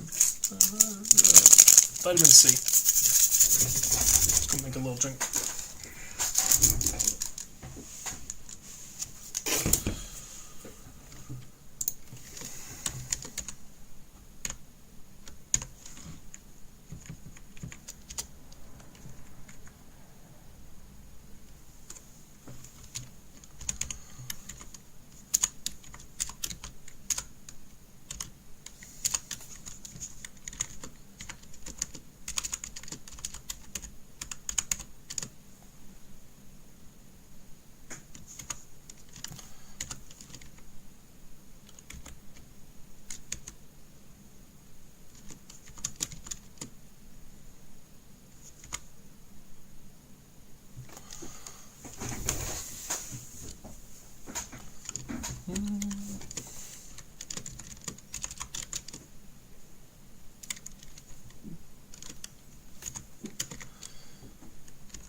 think that's finished, actually.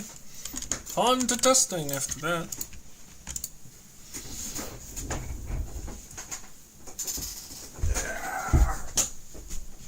My bones!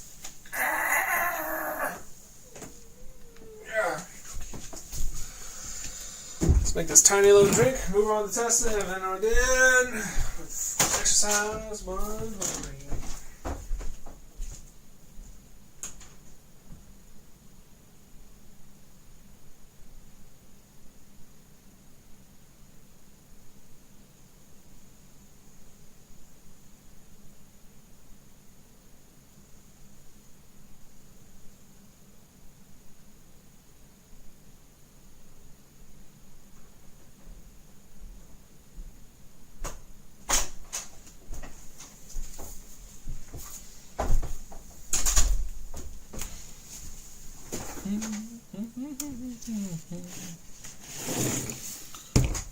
Drink.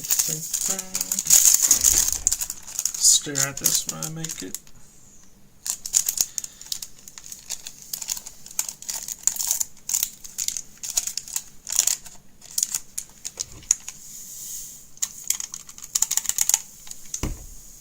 This is going to be incredibly watered down. Yeah, I'm okay with that. I'll survive. I'll go do some shopping after this.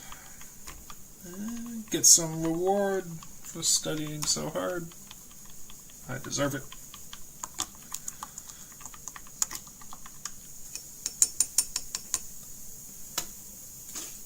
Okie.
Alright, so how may we test this?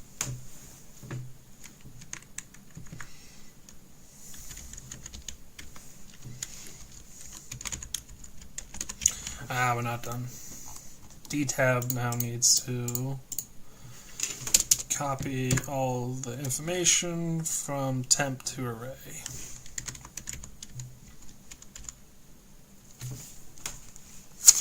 Where did we do that?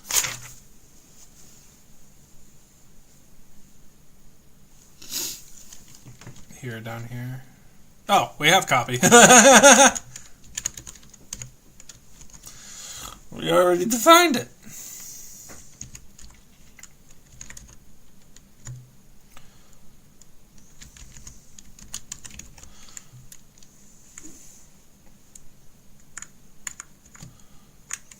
Alright, so we're going to D-tab.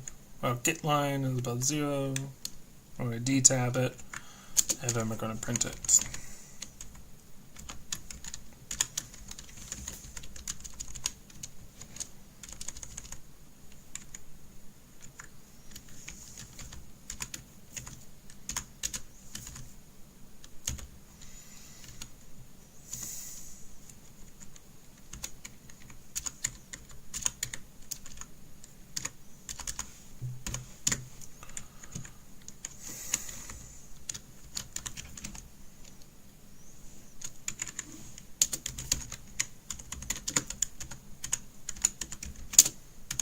Let's give this a shot.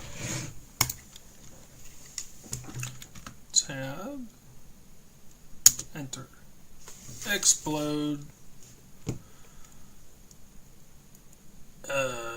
Access violation reading. Where up in the stack? printf.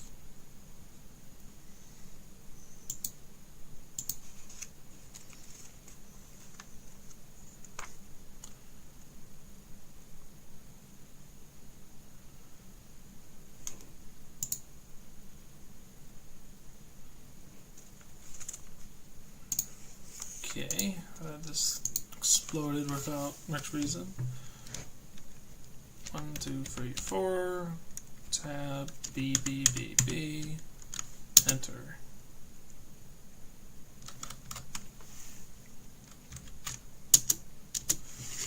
Alright. Another error. Okay, another error. Now where is the error happening? I think at printf here. So there must be a problem in D tab. A. Space, space, space, space. B, B, B, B. No, not spaces. Tab, B, B, B, B. Enter. So we're going to hit our breakpoint.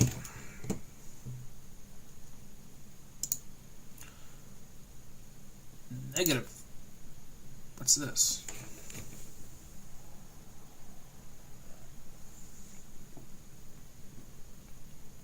Okay, so there's that problem. Line is missing the character. So let's stop at D tab instead. Let's try this again. 1, 2, 3, 4, tab, 1, 2, 3, 4, enter.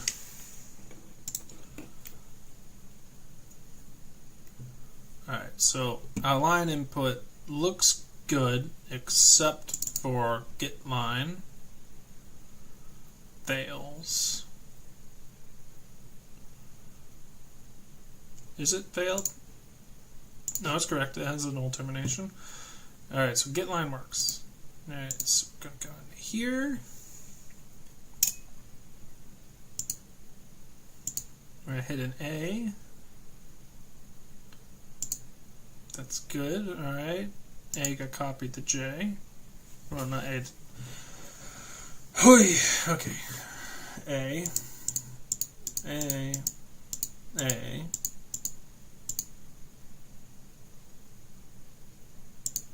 That looks good. Okay, we're going to hit a tab.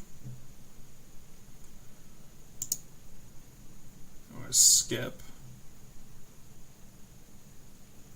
Why do we skip?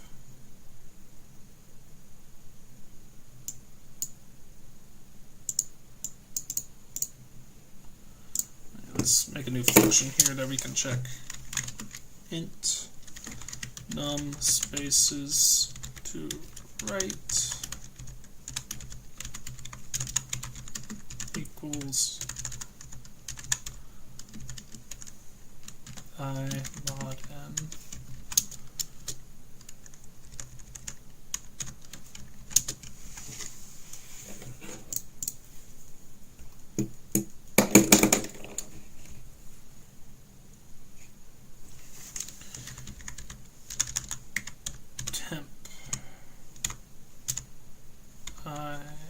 Temp J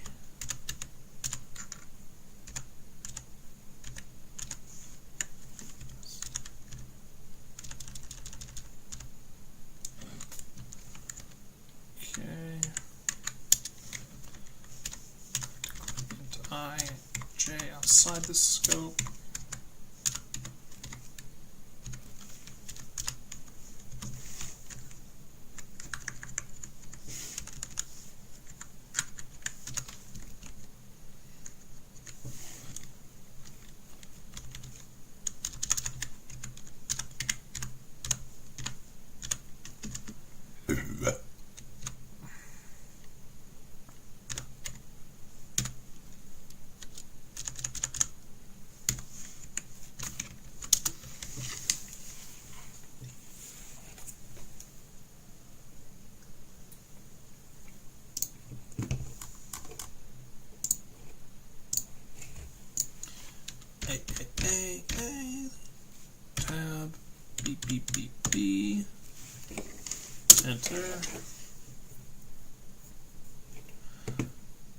Alright, so num spaces to right.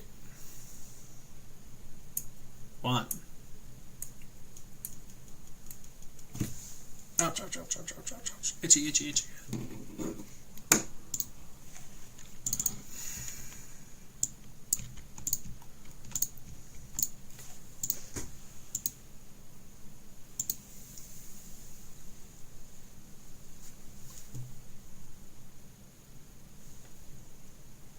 Alright, how does this work? How does this thing that I wrote work? Alright, so we have some number of columns.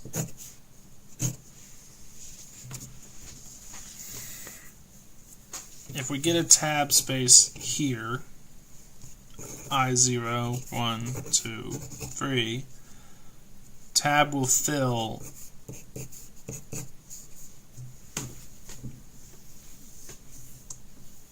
three more spaces after it. But when we hit 4, well, it'll stop there. So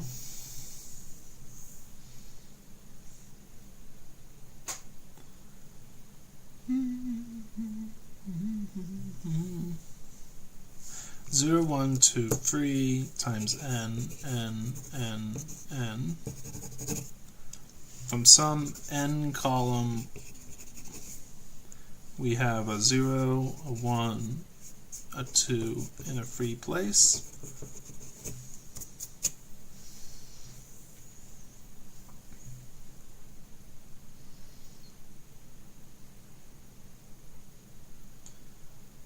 So I think we need I divided by n.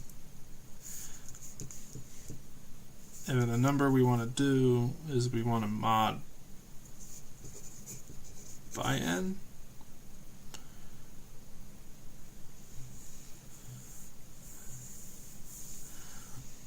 So we're going to divide it up, and what we want is the remainder. The remainder. To get the remainder, we use mod. So yeah, we just want I mod n. Yeah, I think we still want mod n, but possibly times n. That wouldn't make sense, because if n is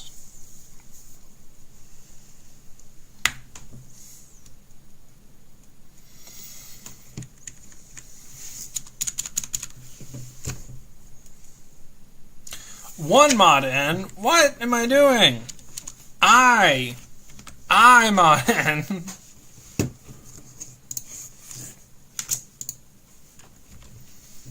One, two, three, 4, tab, 1, 2, 3, 4, enter.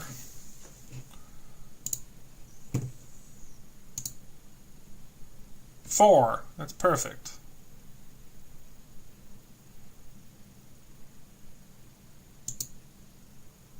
Why'd we skip?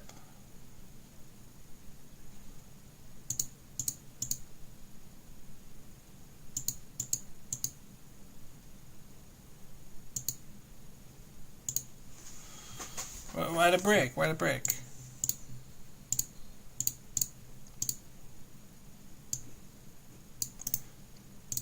Let's run.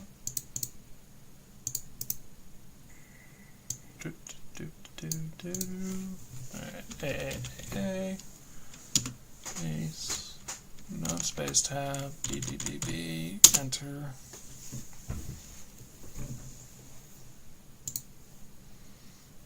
Go in, A,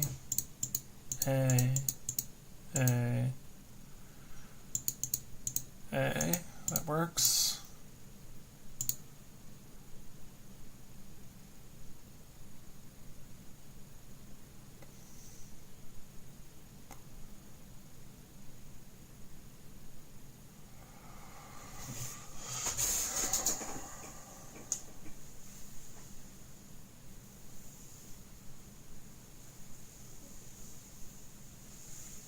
-1 plus 1.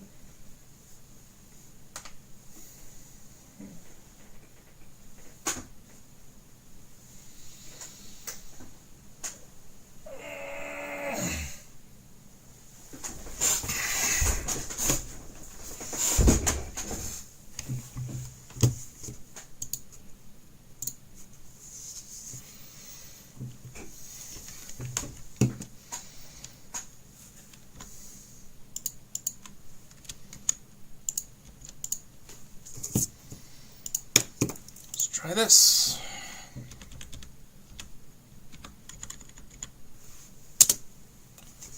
Yep.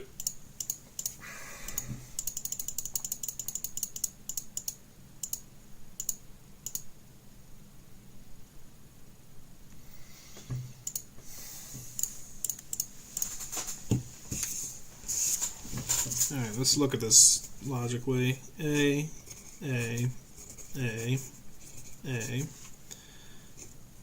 tab, B, B, B, B.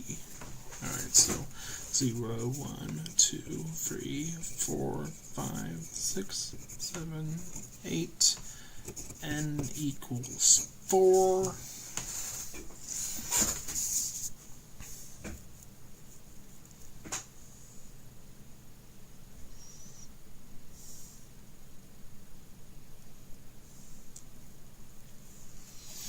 Alright, so I think it's n minus I mod n. I think we figured it out. N minus I mod n.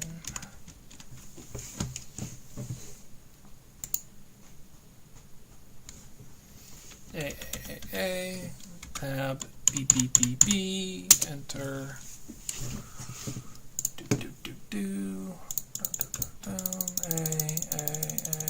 A.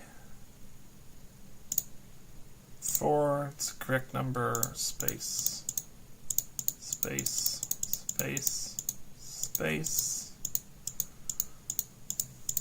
B, B, B, B, B, N. Okay, so that kind of worked, but it didn't.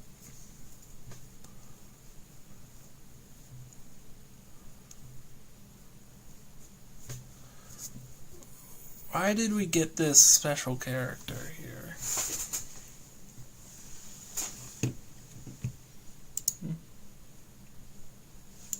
No, I got somebody. Hello.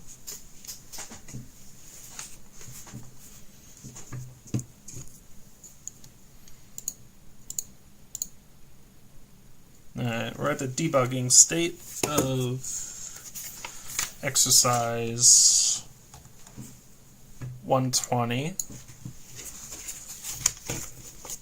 of the C programming language second edition book.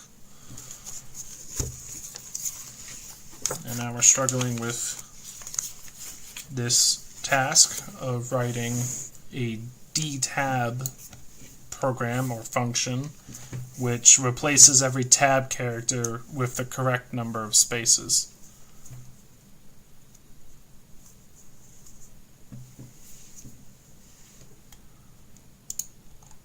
So now I am testing with the character array. Let's do paint to show this.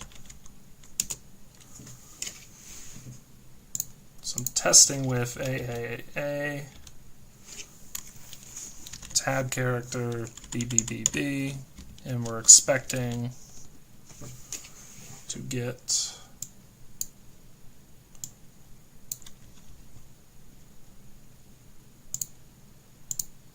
one, two, three, four, BBBB.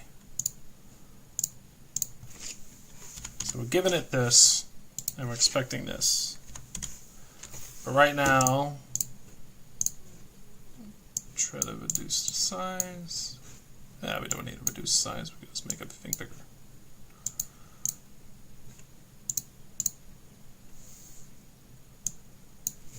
getting an error right now.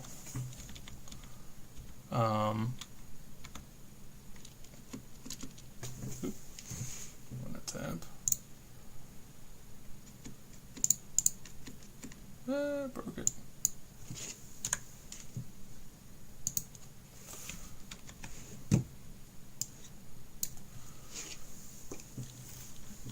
We're getting AAA space I. This weird I character. This I character we're getting is a negative value. Negative 52, which I don't even think that's in the character ASCII list. I'm not even sure if it's in Unicode. Let's look that up.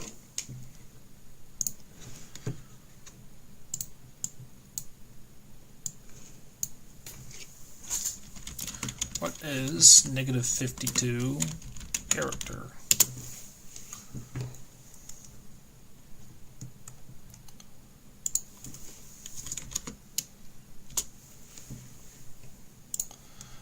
ASCII table is from 0 up, and so is Unicode. Now, I don't know what's negative. Confuses me.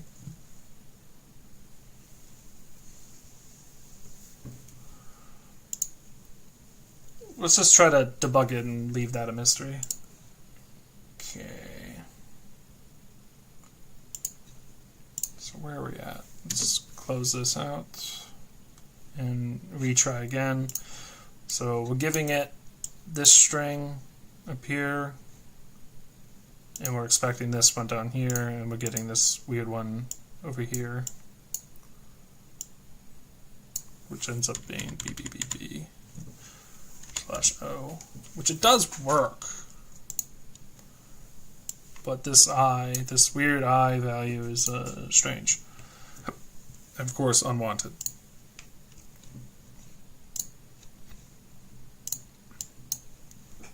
Alright, so let's give that a test. A, tab, B, enter. Alright. So we enter in the dtab function here. So what we did in main,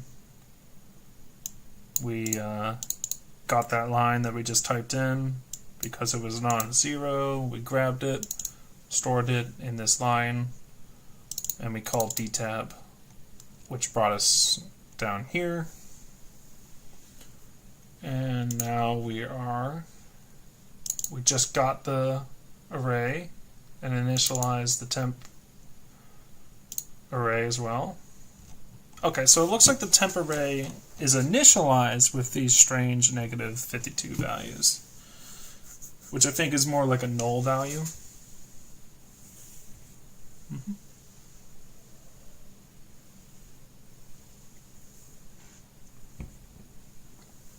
Okay. So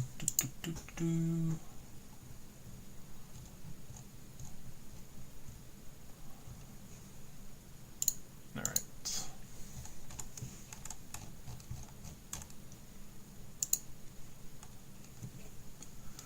All right, so we grab A works, A works, A works, A works, and then aha, we hit the tab character.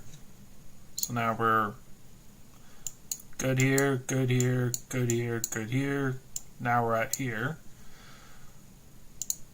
We go into here and we calculate the number of spaces we need to write, which in this case, because the tab is at the 5th character, we're going to write 4 spaces, which is correct. Num spaces to write is 4. And then, so then we need to do that correctly. So we go once forward, put 1 space in. This K value goes up,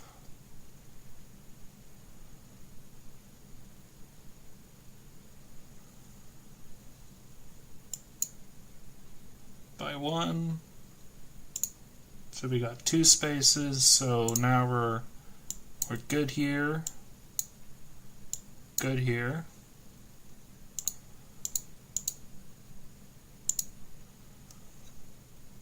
Good here.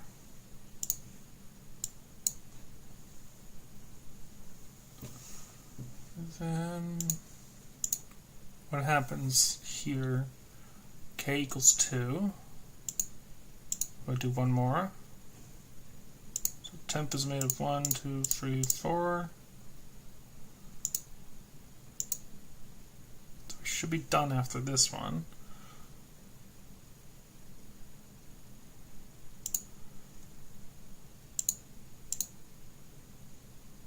I think I know what went wrong.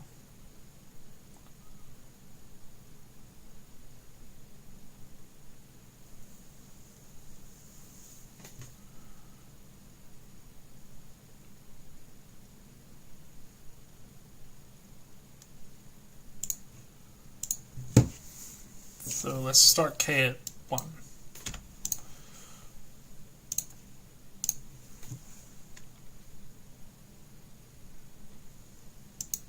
A. 1. Nope. Tab. B. Enter. No. Did something break? Nope. We had a break line. 1, 2, 3, 4. Tab. 1, 2, 3, 4. Enter. Exploded. Alright. So what went wrong?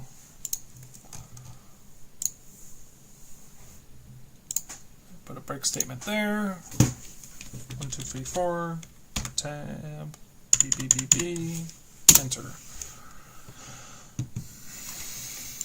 Alright, we still ended up with that special character. 1, 2, 3, 4. So let's remove that 1. Let's go back to 0 as originally predicted. Temp J equals this.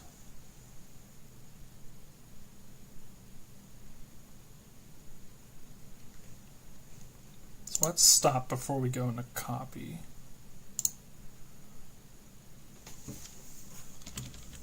A tab B.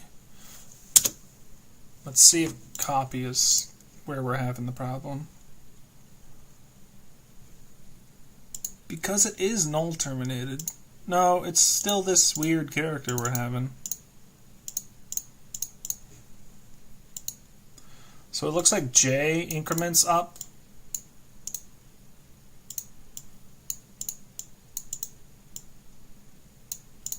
Past where we want to go.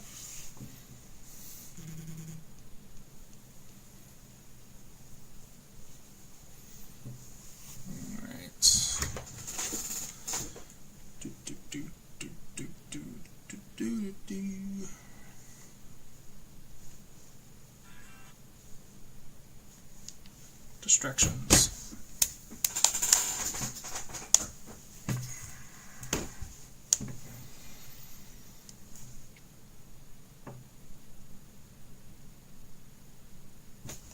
All right.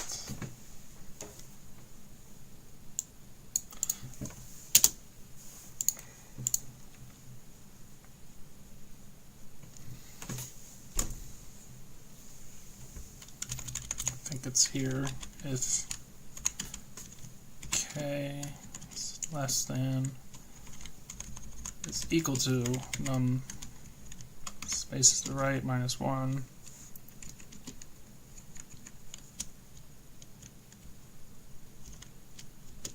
Nothing else.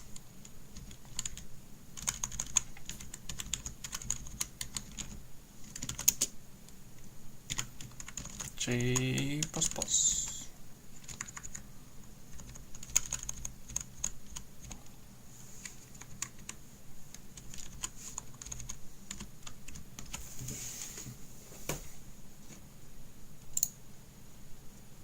This might work. 1, 2, 3, 4. 1, 2, 3, 4. Enter. Yay-ish. Yes. It appears to have worked. 1, 2, 3, 4, tab, B, B, B, B, enter. No, exploded.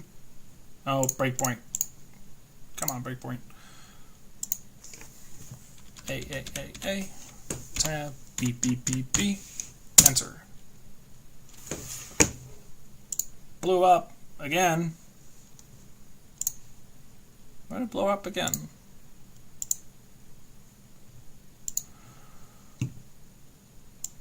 Oh my gosh.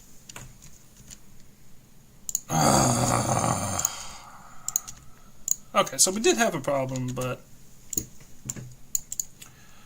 alright, this should do it. Always something dumb.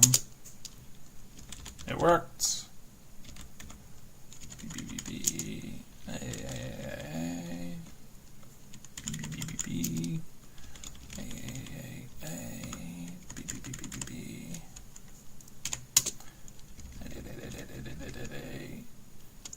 A's.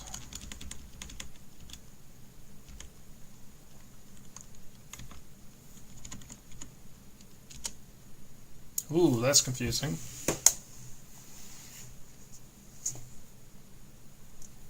That's a special case.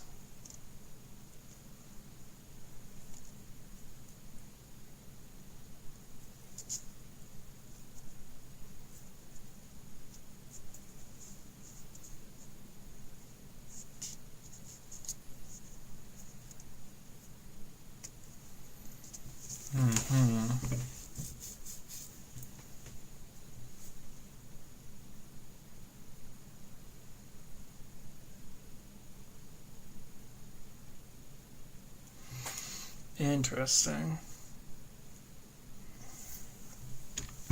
So tab B, B, B, B. Alright, so now we got a new test case. We'll just tab A.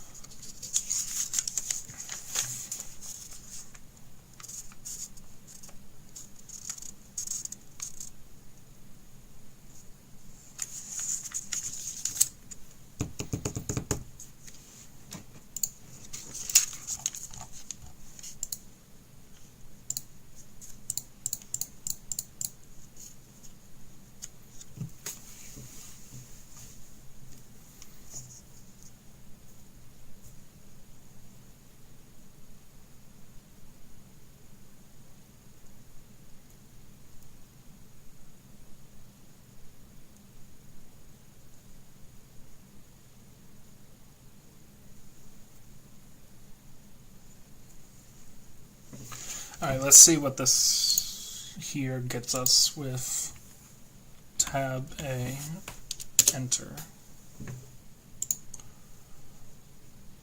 So num spaces to the right is 4.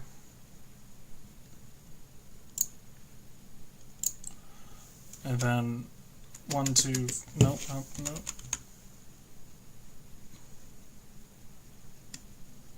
True answer should be 8.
try this.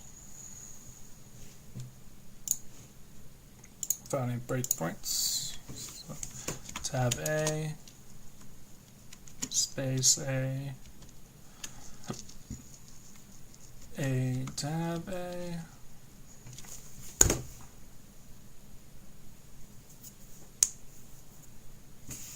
oops.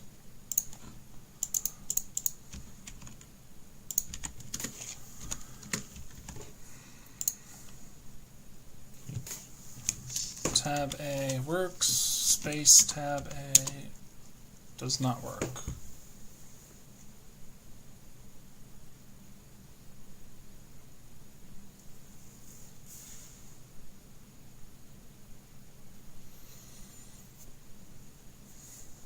Okay, I think we're going to leave this bugged, to be honest.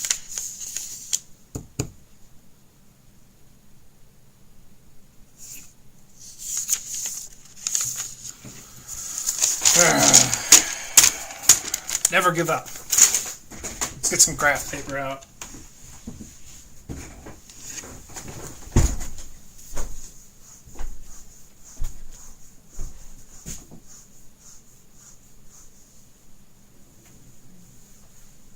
Graph paper, where are you?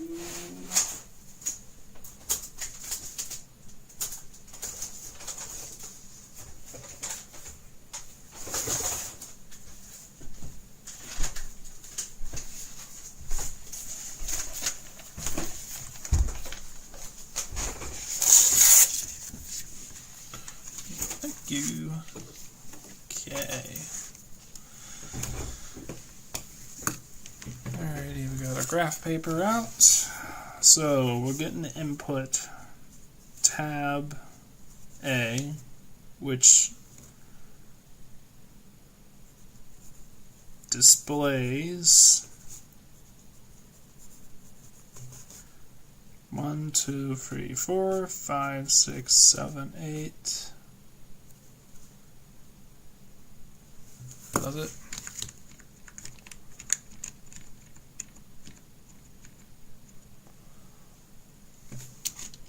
One, 2, 3, 4, 5, 6, 7, 8. 1, 2, 3, 4, 5, 6, 7, 8. A. 0, 1, 2, 3, 4, 5, 6, 7, 8 characters later.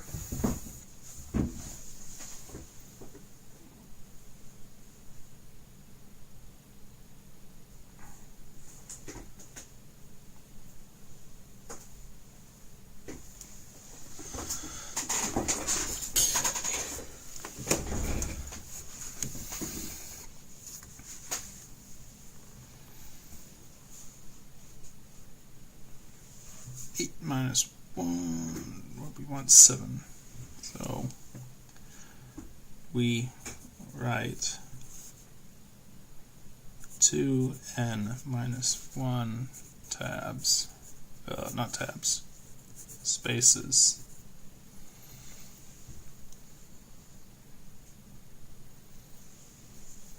Else, if we have a space tab A, space tab A,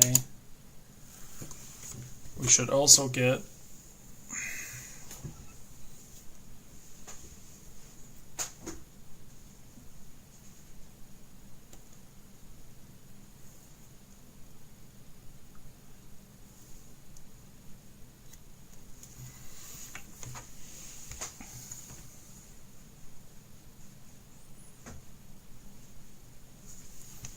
space tab A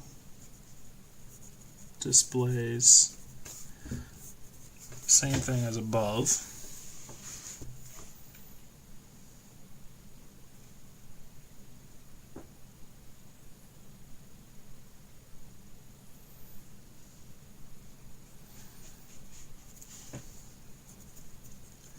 In which case we have written 2n minus 2 spaces.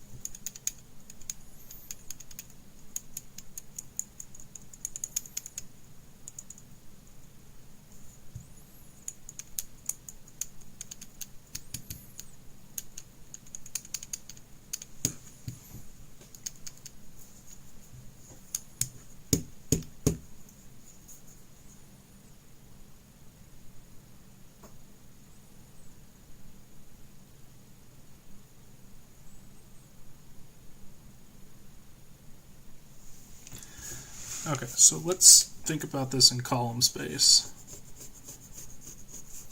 1, 2, 3, 4.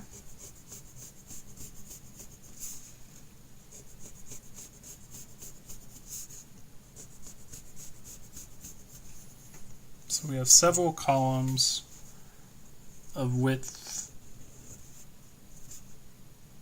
4. For each tab encountered, so we get to have a tab character here, here, here, or even here. Alright? Those result in... Alright, so tab A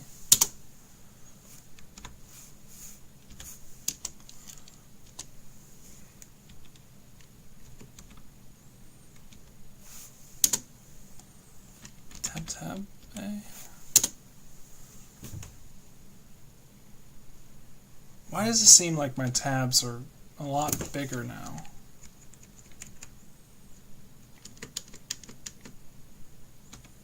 Yeah, I'm not tripping. Why is my tabs now 8? Yeah, why are my tabs 8 now? Hold on. Let's get rid of this.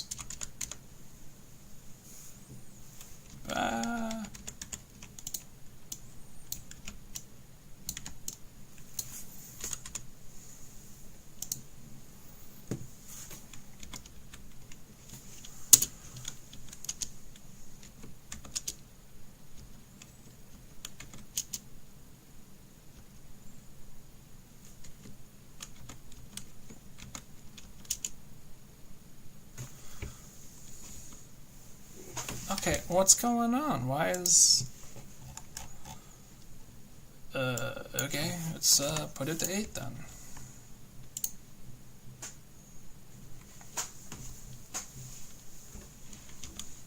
A space tab, A. Almost worked. Still, we're having some issues, obviously.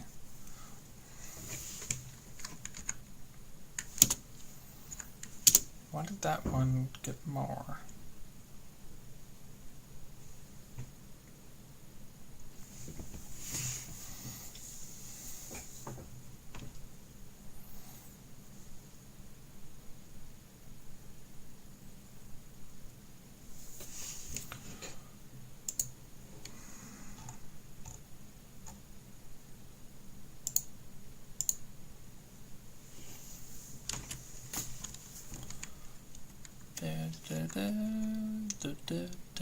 Is it I+1? Mod n. A tab A tab A. Nope.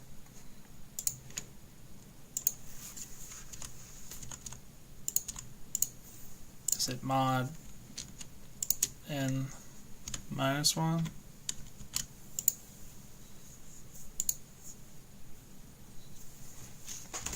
A tab A tab A space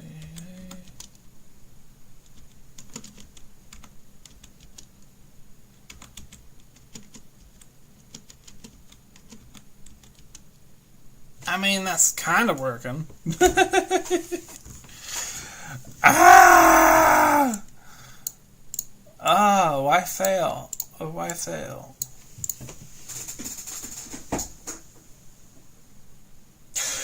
Why?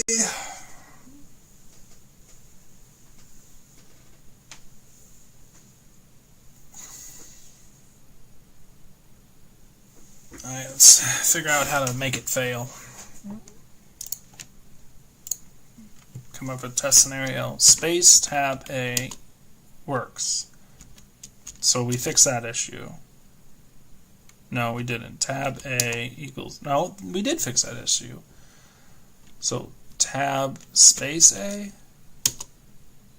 No. Tab A? Okay, tab A fails. Tab A.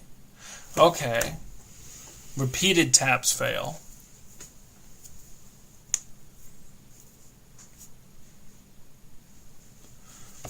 Alright, why do repeated tabs fail?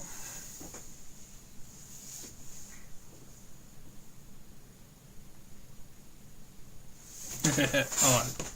Tab, tab, tab, tab, A. Tab, tab, tab, tab, tab, A. Tab, tab, tab, tab, tab, tab, A. Tab, tab, tab, tab, tab, tab, A. Oh no.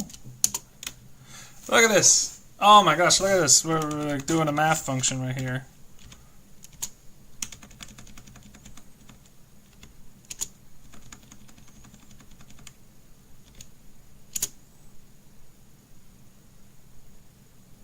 That's weird. It almost drops off and then starts again. Boing, boing, boing, boing, boing, boing. Does it continue? It's the only way to run. Check out.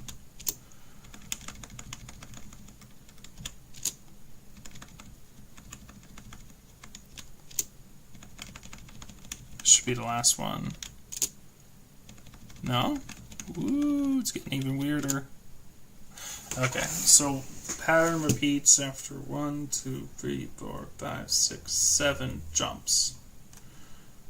1, 2, 3, 4, 5, 6, but there could have been a 7th up here. Which is A, I guess. This is a weird behavior. There's something very interesting to leave off with.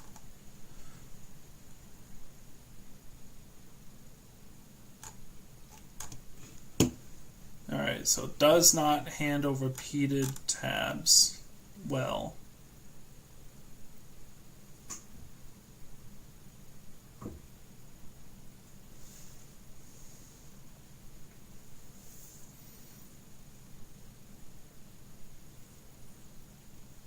Or well at all.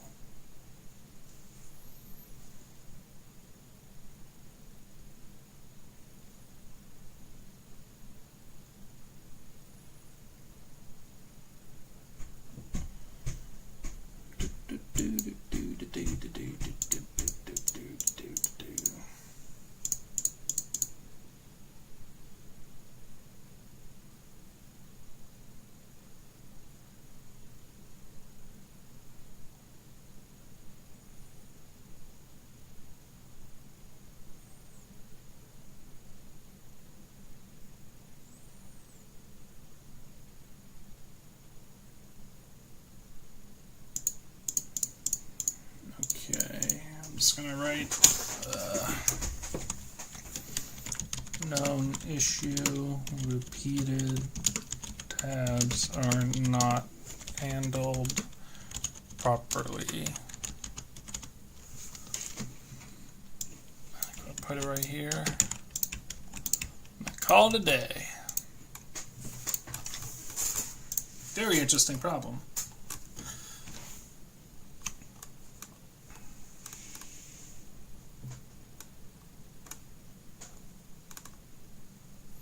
See if I get a screenshot of this,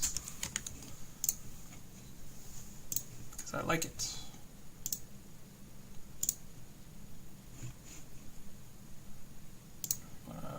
Windows snip.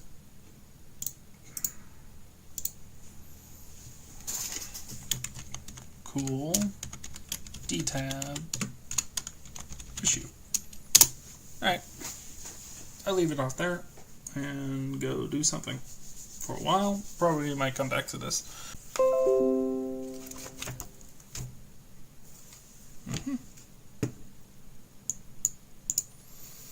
Alright, looks like OBS did not like me doing a full screen snip. Or snip in general, I think. I have to test that later. Let's write that down. Test OBS interaction with snipping tool.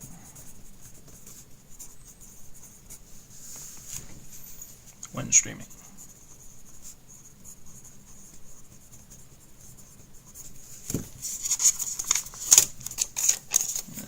have that on the task list.